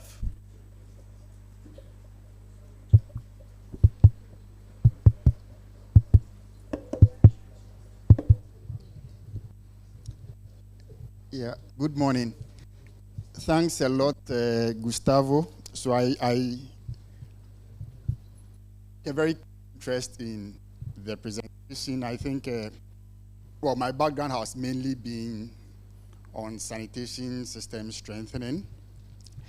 And I think your presentation, the citywide inclusive sanitation actually holds a lot of promise for countries. So I just wanted to share a few reflections based on the presentation. I think one, I believe countries will need regulatory frameworks around sanitation service provision. And I was happy with the slide that you presented that showed the sanitation service chain and the rules of public-private partnerships. And I believe countries can actually build a lot on these public-private partnerships to push the sanitation agenda, even if governments do not have the required investments. Once these partnerships are in place, then we can ensure that we are achieving our sanitation objectives overall, but then also through private investments. And the other thing I wanted to reflect on is data. So you showed the sheet flow diagram, and I realized that, sorry, so in sanitation, I think we do use this quite a lot. But then countries do not even know where our waste ends up. So we have the very high level data that talks about, so the 5% having sewer and all, but where does the end product really go? Is it coming back into our environment or not? And we need very strong data systems to enable us push these. Another thing is so partnerships. We are all, so water operators, water sector people. Sometimes the partnerships that we build with other sectors, so there's the health sector, for example, there's agric, natural resources. I think these partnerships helps us to work together to ensure that our objectives as a sector are met. So I'm very happy with the presentation, and I think utilities here should really take this serious. We should take this back, discuss with our managers, with our policymakers, and see how we can ultimately move forward regarding sanitation. Yeah. Thank you, sir. Thank you for your comments. I really appreciate them, and I fully agree with them. I fully agree with them. Information is so important, monitoring. Now, the good thing is that technology can facilitate this, right? Before it was more expensive to get information. For example, the truckers, the vacuum trucks that collect septage and take it to a treatment plant. Now we can put a GPS on those trucks, do routing, so the collection service is more efficient. So it can go like one house next to each other, and one truck can connect and collect septage from 5 or 6 houses that are next to each other, right? That will make the trip much cheaper. The cost will go down because we're more efficient. It's like Uber, right? The Uber taxi goes to where the client is, right? And it's not like going around looking for clients. So that way we can optimize, and that involves, of course, information. And also the investment is there. Sometimes, like the case of the septic tank, so the utilities can take advantage of that investment. When we have like 80,000 people using septic tanks, we're talking about an investment of maybe $100 million or something like that the people have already made. So the utilities and the country can use the things that are already there. The private sector is there. The truckers are sometimes already there. Small companies, entrepreneurs that have already invested in those trucks, and we can just take that to our advantage. I think Lorraine just wants to, just before the next question, Lorraine wants to make an intervention. Go ahead, Lorraine. Hi, Good morning, everyone. Thanks for that presentation, Gustavo. So I just wanted to quickly respond to Gabriel's comment on the wastewater agenda. Really great point. And I'm sure everybody in this room, especially the operators and utility heads and representatives, would agree that there needs to be urgent prioritization of the wastewater agenda. We always say if we think water is neglected, you haven't met wastewater yet. So to quickly respond to you, there are a number of actors that have been working to enhance wastewater management and the wastewater agenda, from the training and capacity building side. CAWASA has really taken a lion's share in terms of that. Mr. Gill and his team, CWWA with the capacity building, but also a number of development partners, most notably the Jeff Kruppler's project that just completed a 5-year program heavily focused on integrated water and wastewater management, with both technical support, some financial support for some infrastructure investments, but also looking at data and information management. But both myself and Ignatius and some of the people in the room here today, as well as Gustavo, we just, under the funding of the World Bank and in collaboration with CAWASA and CWWA, we just launched a program, a Pro-Blue funded program, to accelerate wastewater and sanitation management in the region, and it is throughout the region. So we started first with some initial consultations with about 12 countries, but it's going to be expanded and scaled up to all the countries. So we just completed that launch over the last 2 days, which will include funding, but it will also include, I can't remember who spoke about it, but somebody said every country needs a master plan. I think it was Dwayne. So it will include a full framework, but a framework that is informed by the countries and the partners, as well as an action plan. And I know some of you all in the room may have been a part of the consultative process, so this will continue. And we hope to have a lot more focus, funding, and work in the wastewater sector in the region. So thanks. Okay, we're going to, fortunately, of time constraints, we'll take just the last question that somebody was attempting to make in the back. Hi, good day. Hope you can see me. I'm Christopher Burton from Antigua and Barbuda.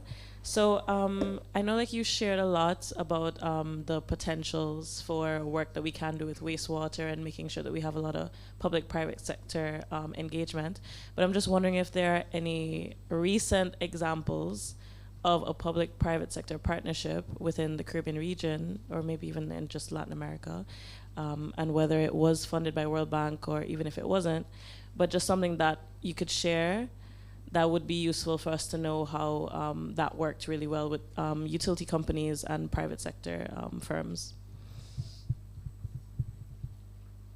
Sure, absolutely. The World Bank promotes this kind of approach, and especially what we call the PPPs. And it's usually the IFC of the World Bank group, the IFC, which is in charge of supporting this type of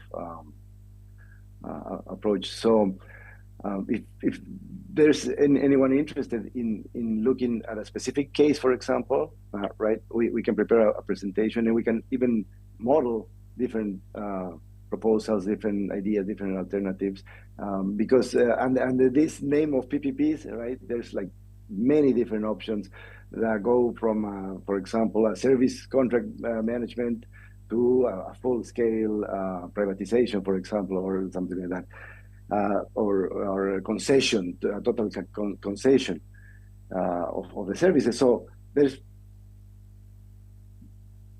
many different ways of doing this. As I showed before, we can even look at specific parts of the sanitation service chain, right? Everything fully public, and just this part will be, we'll hire a contract management for the trucks, for example, or for the maintenance of the treatment plant.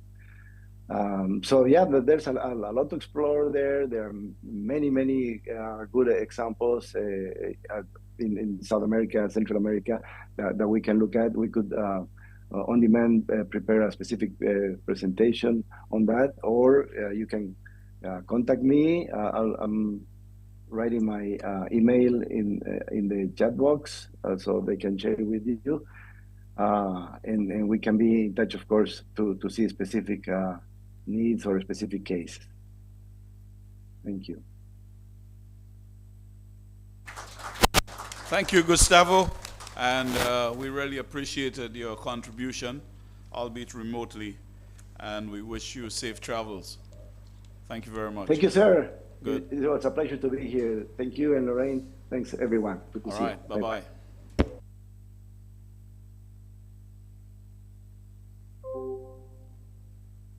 You see, you notice that I'm being, harassed to get on with it. So, but I know we're having some good conversations, and we're sharing a lot of information here now. So we're going to go straight into, I know we have gone past the break, but we're going to go straight into the next presentation, and after that we'll have a short break. The next presentation, which should have been the first one, or the second one for the morning, is about the quick response component program, component 1, the role of operators. And this will be presented by Ms. Shamila Ragube, who is the quick response specialist. That is a Caribbean Water Utilities Insurance collective or composite? Collective, so it keeps changing on me. And also Ms. Lorraine Williams of the CWWA. I give her an upgrade there. I didn't realize that. Lorraine lucky. She's very lucky. Yeah. Okay. Go ahead. Morning, everyone. He said yes, we were supposed to be second, but due to our comrades online, we decided to give them this space so that we could facilitate everybody. As you know, we're one region, we're one Caribbean, and we're trying to foster that sort of collaboration, even the ones who couldn't be here with us today. So before I start my presentation, I just wanted to preface it with a bit of background about me. I started in CAWASA 20 years ago in Trinidad. I was an engineer, went up to a manager where I managed a lot of plant operators, 2 of whom are here today. Rasan, where are you? Sariel, not in the room? Okay, well, the guy's not here. But after that, I moved on to Grenada, and I managed water and wastewater operations, as well as I was a disaster coordinator. So my background is water, wastewater operations, and disaster management. So then I was asked to join the IDB team to work on this program, the Caribbean Water Utility Insurance Collective. It's designed to help build resilience for water utilities. It's not just about insurance. We know the Caribbean is highly susceptible and vulnerable to natural disasters. We have been plagued by many in the past, and in recent history we've had Beryl, we've had Irma, Maria, volcanic eruptions, and even a devastating earthquake in Haiti. Emerging out of this, the Caribbean region, their development partners, they recognized that there were gaps to be addressed, and the lessons from these events were that we need stronger policies for disaster management. We need better emergency response mechanisms, better trained personnel, better recovery systems, and even resilient infrastructure. So the Caribbean Development Bank, you saw Dwayne online before, and the Inter-American Development Bank, along with the UK government, through the Foreign Commonwealth Development Office and some other partners, including our own CAWASA and CWWA, we all came together and we said, we need to design a program to help the utilities get that autonomy when it comes to managing natural disaster impacts, to get that resource, funding, and trained personnel to better help you respond on your own. So the Quick program was born. In 2023, we designed a program, a 3-component program to help all utilities in the Caribbean build resilience against natural disasters. The first one is the Quick Response Program, which is what I'm in charge of. And that basically involves helping the utilities prepare to better be able to respond to events. And we'll talk more about that in a minute. The second component is the insurance component. It's called parametric insurance. It's different from indemnity insurance in that we went to the utilities, we asked for all their data on your assets, plugged it into a risk model, and based on certain triggers, a payout would be given to the utility when they are impacted by that particular disaster. And this provides liquidity so that they can have the funding available to actually respond in a better manner instead of going to the government or going for a loan from development partners. The third component, which I think would be of interest to a lot of the development agencies who are here today, is the resilience program. And this is where we go to the utility, ask them, what are your top priority projects, infrastructure projects that you want to see happen within your utility? We partner you with the funding agency and we take that project to completion. So I think it's a great way to build that future resilience so it can help protect you against natural disasters, right?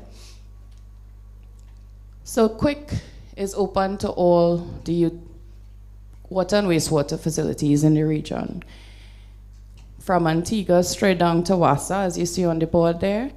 In 2024, which was our official start of the program, we had 3 members: BWS, Belize Water Services, Dawasco from Dominica, and NAWASA from Grenada.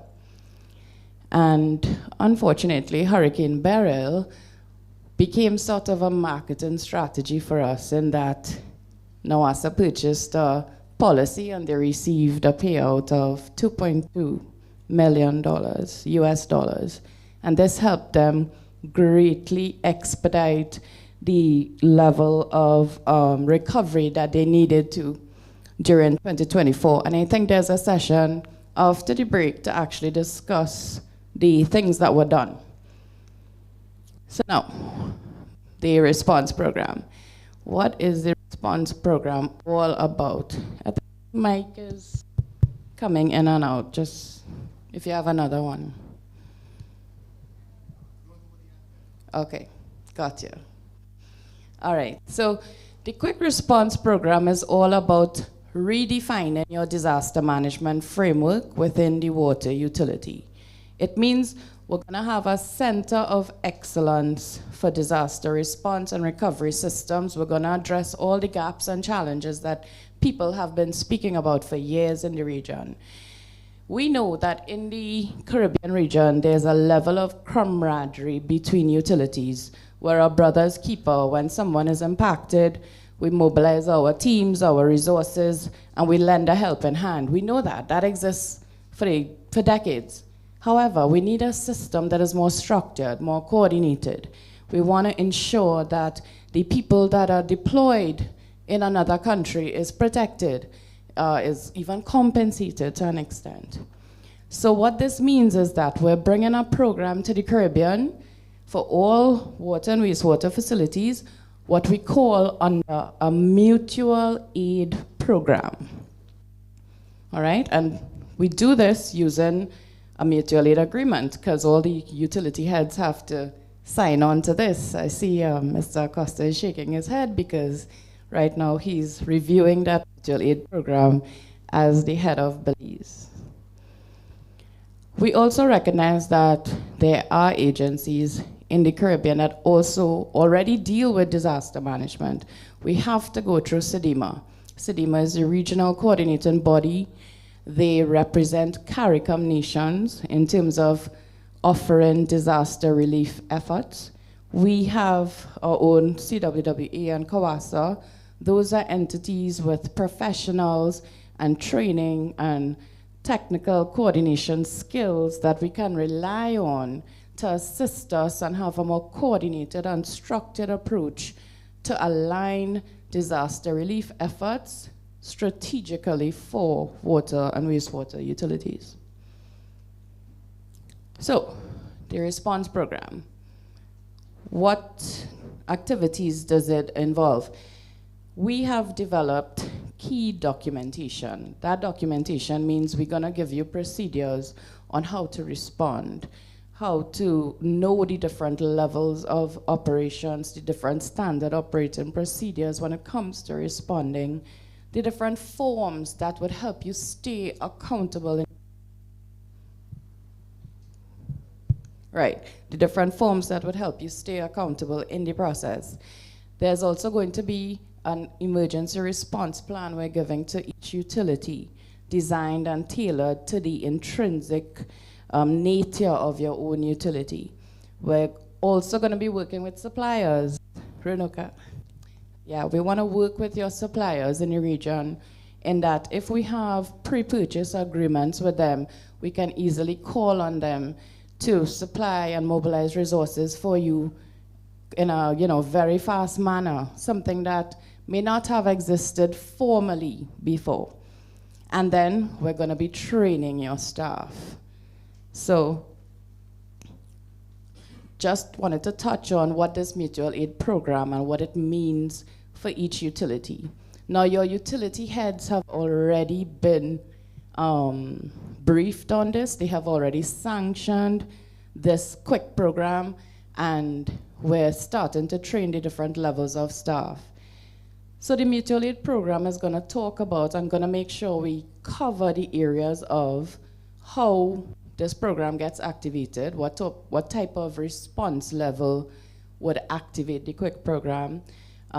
There's going to be procedures on how a utility can render or receive aid.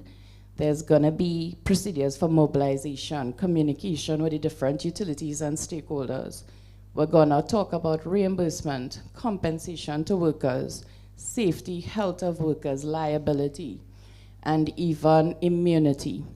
I think it was GSD that spoke about a truck from BWA that went across to St. Vincent or Carriacou. Carriacou. Right. And when we first spoke to the utility heads about this mutual aid agreement, the head of BWA mentioned that when they sent the truck, they know they were helping, they know they were providing a resource, but on the other end, there was no one to drive the truck. And when the truck got into an accident, whose responsibility was that? So we're gonna meet and have all these different challenges vetted and have the utilities agree on them ahead of time so there are no conflicts.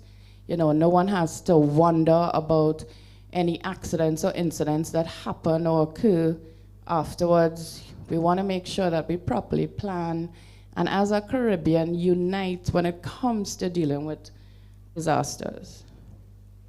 So mutual aid program is not a new concept. We have Kevin here. He has access to another mutual aid program, the Florida One system, and that's a mutual aid program for responding for water and wastewater facilities in the Florida state. We also have right here in the Caribbean, CARILEC, which does disaster assistance for their electric companies in the Caribbean. So why didn't we have one for water and wastewater facilities before? So quick is gap. The stakeholders. So we had our who developed the key documentation. We're liaising with SEDIMA because they're the regional body. They're going to be coordinating the aid with all the impacted countries. We are simply coordinating the aid for impacted utilities, water and wastewater utilities.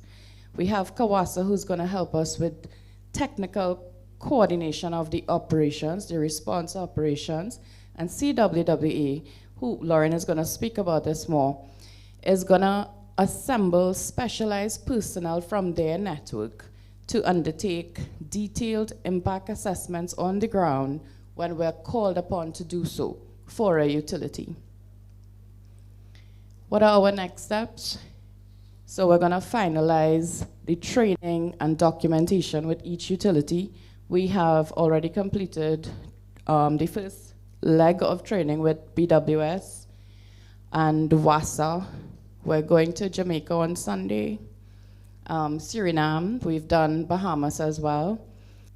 So everyone is getting on board, and this program is going to be the most comprehensive approach to disaster management in the Caribbean, because we have the development partners on board, we have the regional entities on board, and we're still always looking for more partners to join us.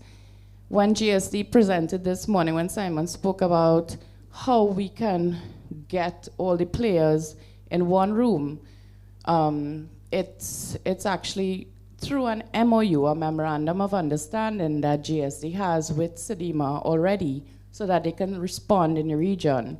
So we're going to capitalize on the resources of SEDIMA. SEDIMA has access to organizations such as GSD, so aviation and marine resources that would help water utilities with logistics and mobilization and transportation. We're going to rely on personnel, professionals from CWWA to be on the ground, to be deployed, to undertake the impact assessments. Another benefit is that SEDIMA is willing to also undertake deployment training with utility staff. So they're going to train you on even psychological courses on what to expect on the ground, what you see out there. And we're really hoping that this can be the role of operators and even supervisory staff, because when a utility is impacted, we need the technical capabilities of you all to be of assistance to another utility. So I'm going to pass you now to Lorraine, who's going to speak more on the role of operators in this program. Thank you.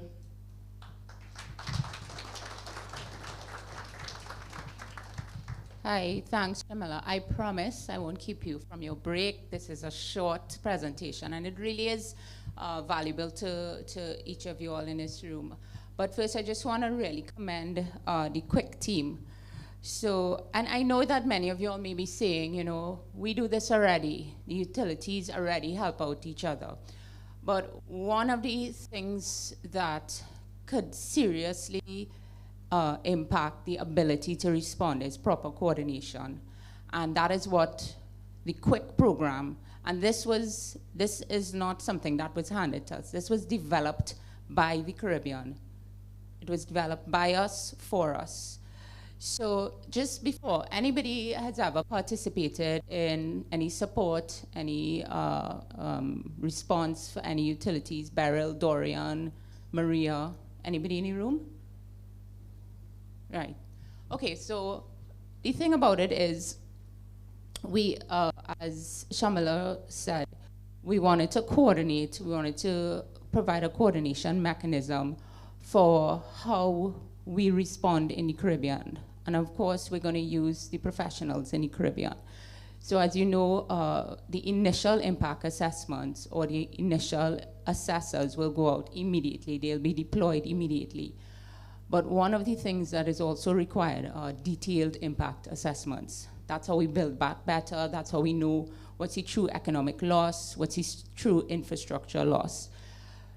So that is part of the Caribbean Water Utilities Insurance Collective Response Program. So I think Shamila went through this already.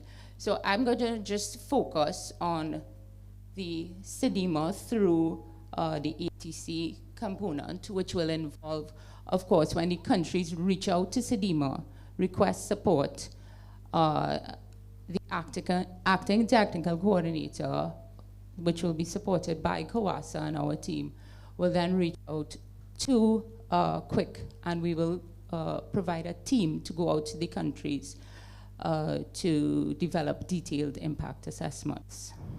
Of course, these personnel, I think Chamila mentioned that, would be fully trained. They would get the proper resources needed to go out to conduct these detailed impact assessments. So just to highlight how CAWASA and CWWA are involved, both in the pre and post, but also during the impact coordination and technical support. So we're basically establishing a quick response team.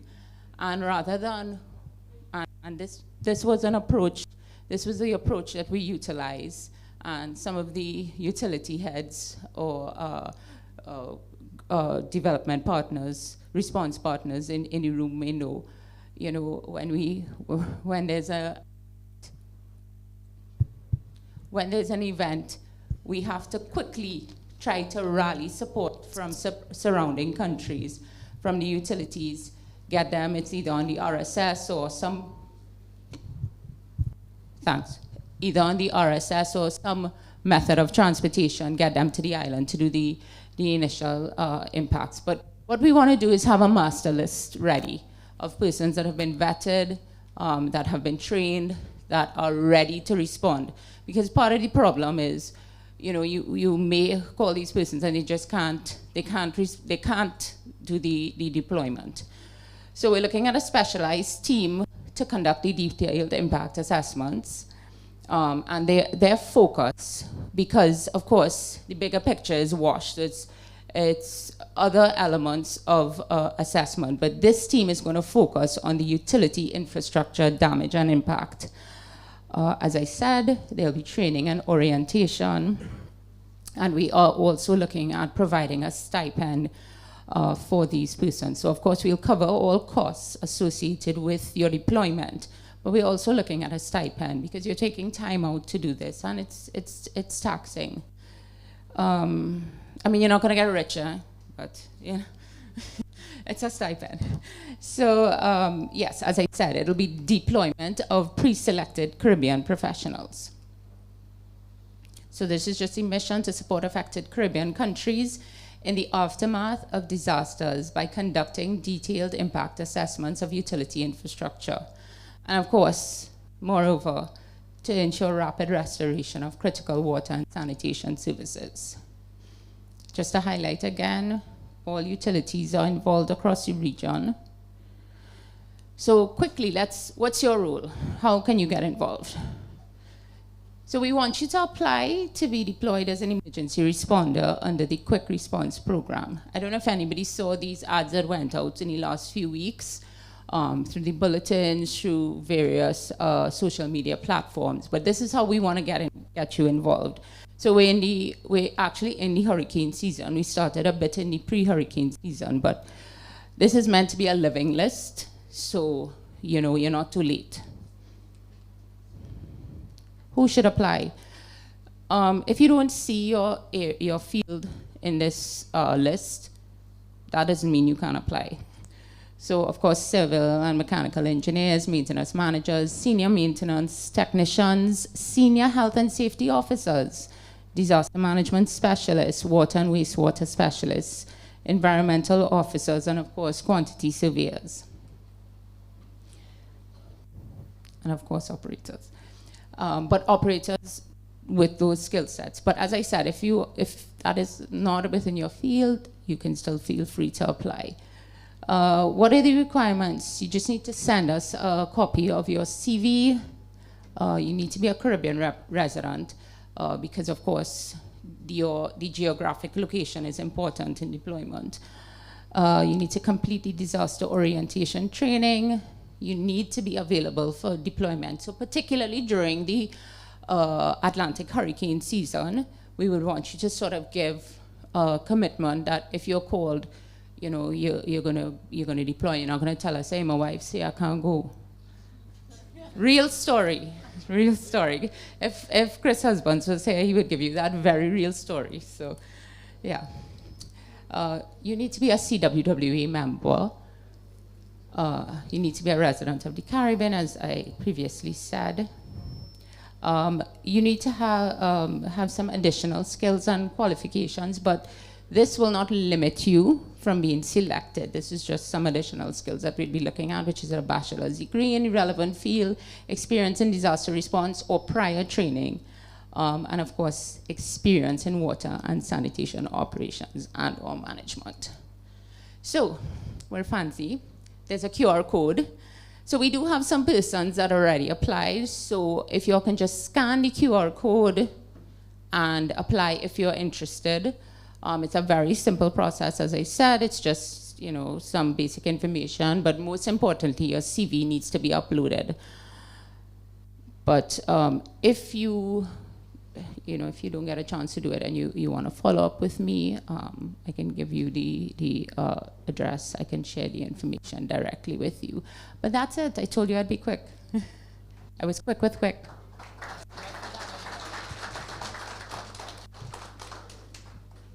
Anybody's going to volunteer immediately? Oh, we have a question. Okay. There's a prize for the first volunteer in the room.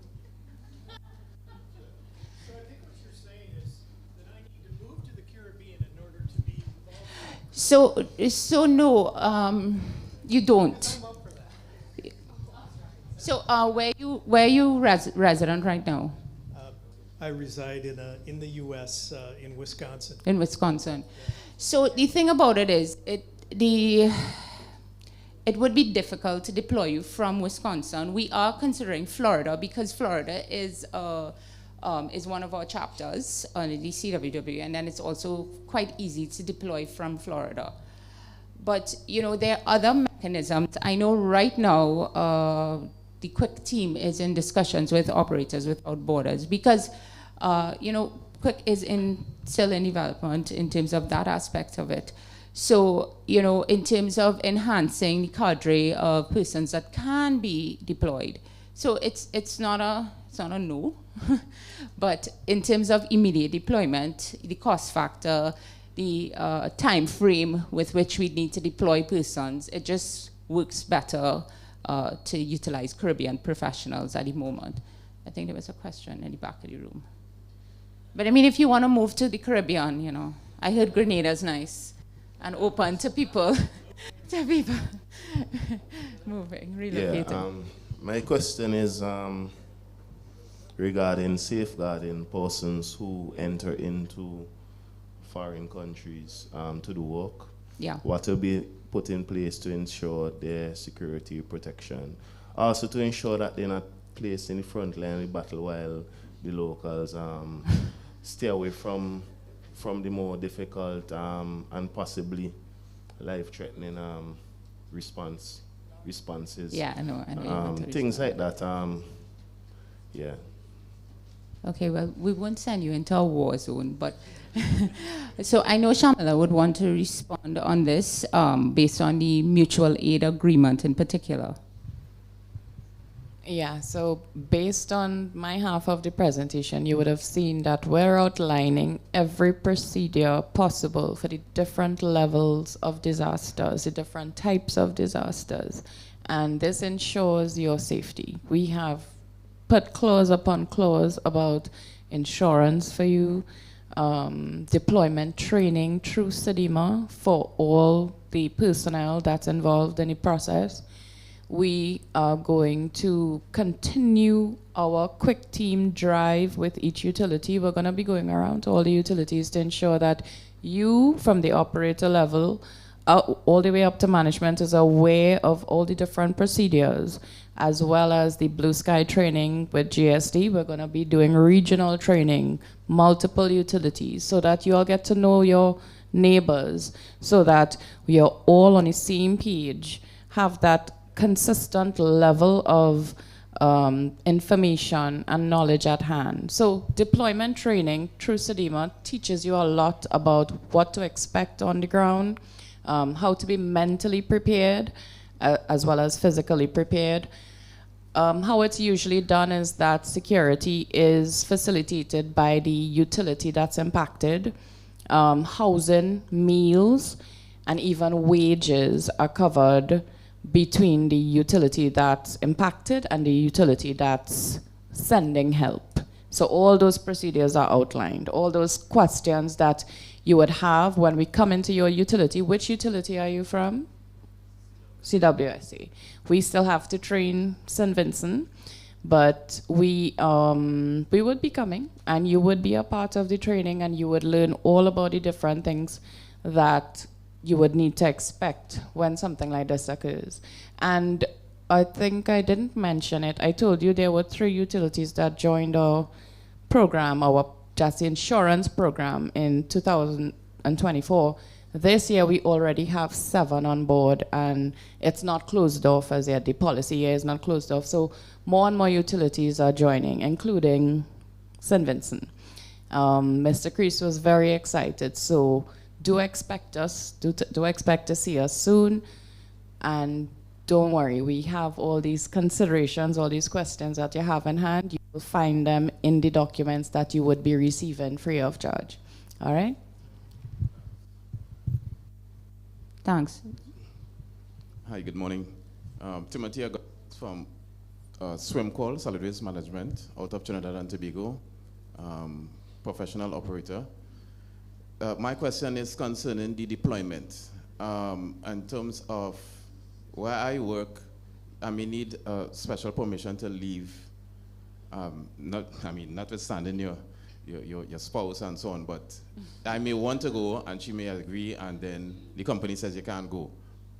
Is it any arrangement for prior notice to the CEOs of some of these utilities? So I think that's a great question, because typically what we do when we are requesting, or in the past what we did, we would make the request for the support personnel directly from the utility or the agency. So I guess in that instance, and I know that you have already applied, what we can do is officially write to the organization, write to your CEO or your managing director to indicate that you have identified that you would like to be a responder, an emergency responder for the quick program. The good thing is that once the MEE is signed, the agreement aspect of it would already be in place.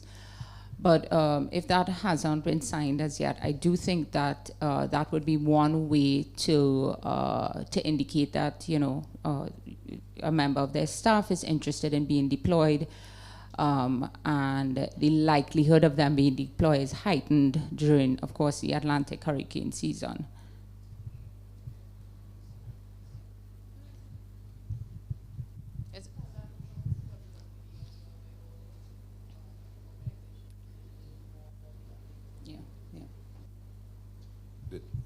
Hi, good morning, Kevin Carter. As you mentioned, Florida Water and Wastewater Agency Response Network, past chair. I just retired last Friday. Being that we had 4 hurricanes during my watch, I think they were glad to see me go.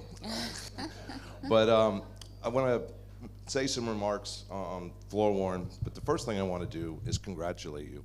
I think Quick was first brought up at the Bahamas CWWA conference in 2022. And look how far you've come. So I think everyone, let's give a round of applause. So I'm kind of going to make my comments based on some of the questions that were brought up. And first, safety. We end every Floor Warren meeting with safety's first.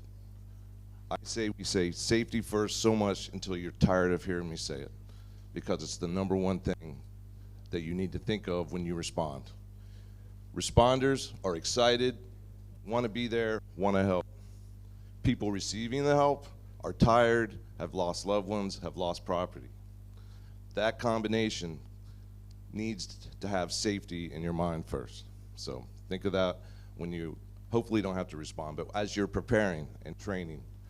The second thing, as far as responding from outside the region, oftentimes you have to do waves.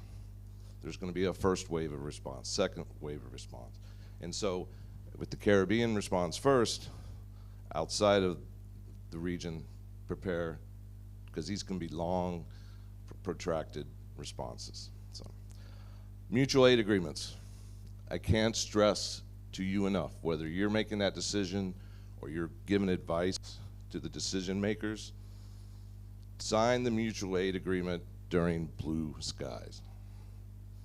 I can't tell you how many storms we've had people on the ground, the utility directors looking for the city manager, and you can't even find City Hall.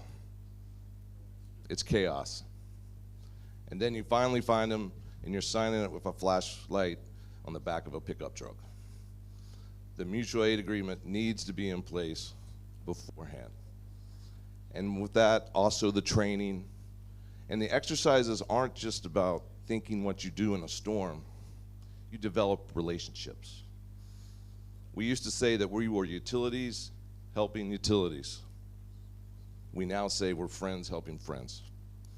And within that structure that was so well put in this presentation, you have been doing that.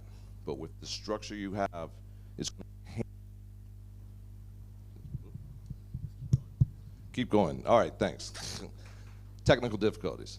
But it's going to make you much better. And then the last thing I want to say, I am here with Operators Without Borders, and we will be there for you, whether it's a first wave, a second wave, and we're part of that incident command system that you've been trained in now or will be trained in. We're the nonprofit, just like GSD, and hopefully we can help you also do some capacity building. So great job, Quick, and I think that'll be it. Time for the break. Yeah, so thank you. Thanks for all your work, Kevin. I know you wanted to say something, but we're here. You can approach either me or Shamila or I or Ignatius if you have any further questions.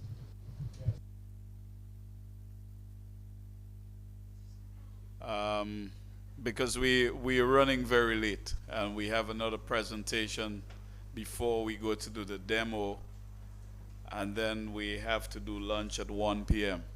So just a little housekeeping. We're going to take the break at the restaurant now. Let's do that and be back here in about 20 minutes. We're going to do the next presentation, and then right after that presentation we head to do the demo. Yeah? Okay, see you in 20 minutes.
Okay, we're going to be running right along. Let's keep it going.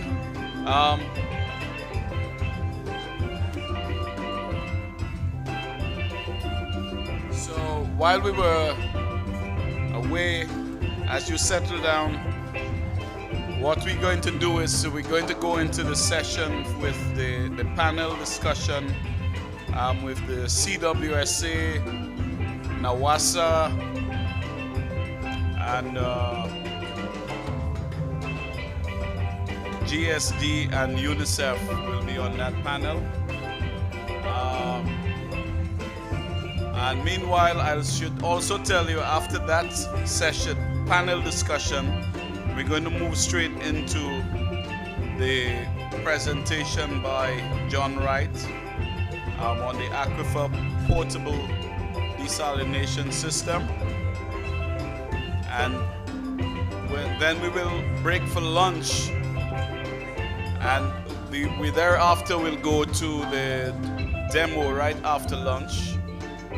And after the demo, we will then head to the water operators competition.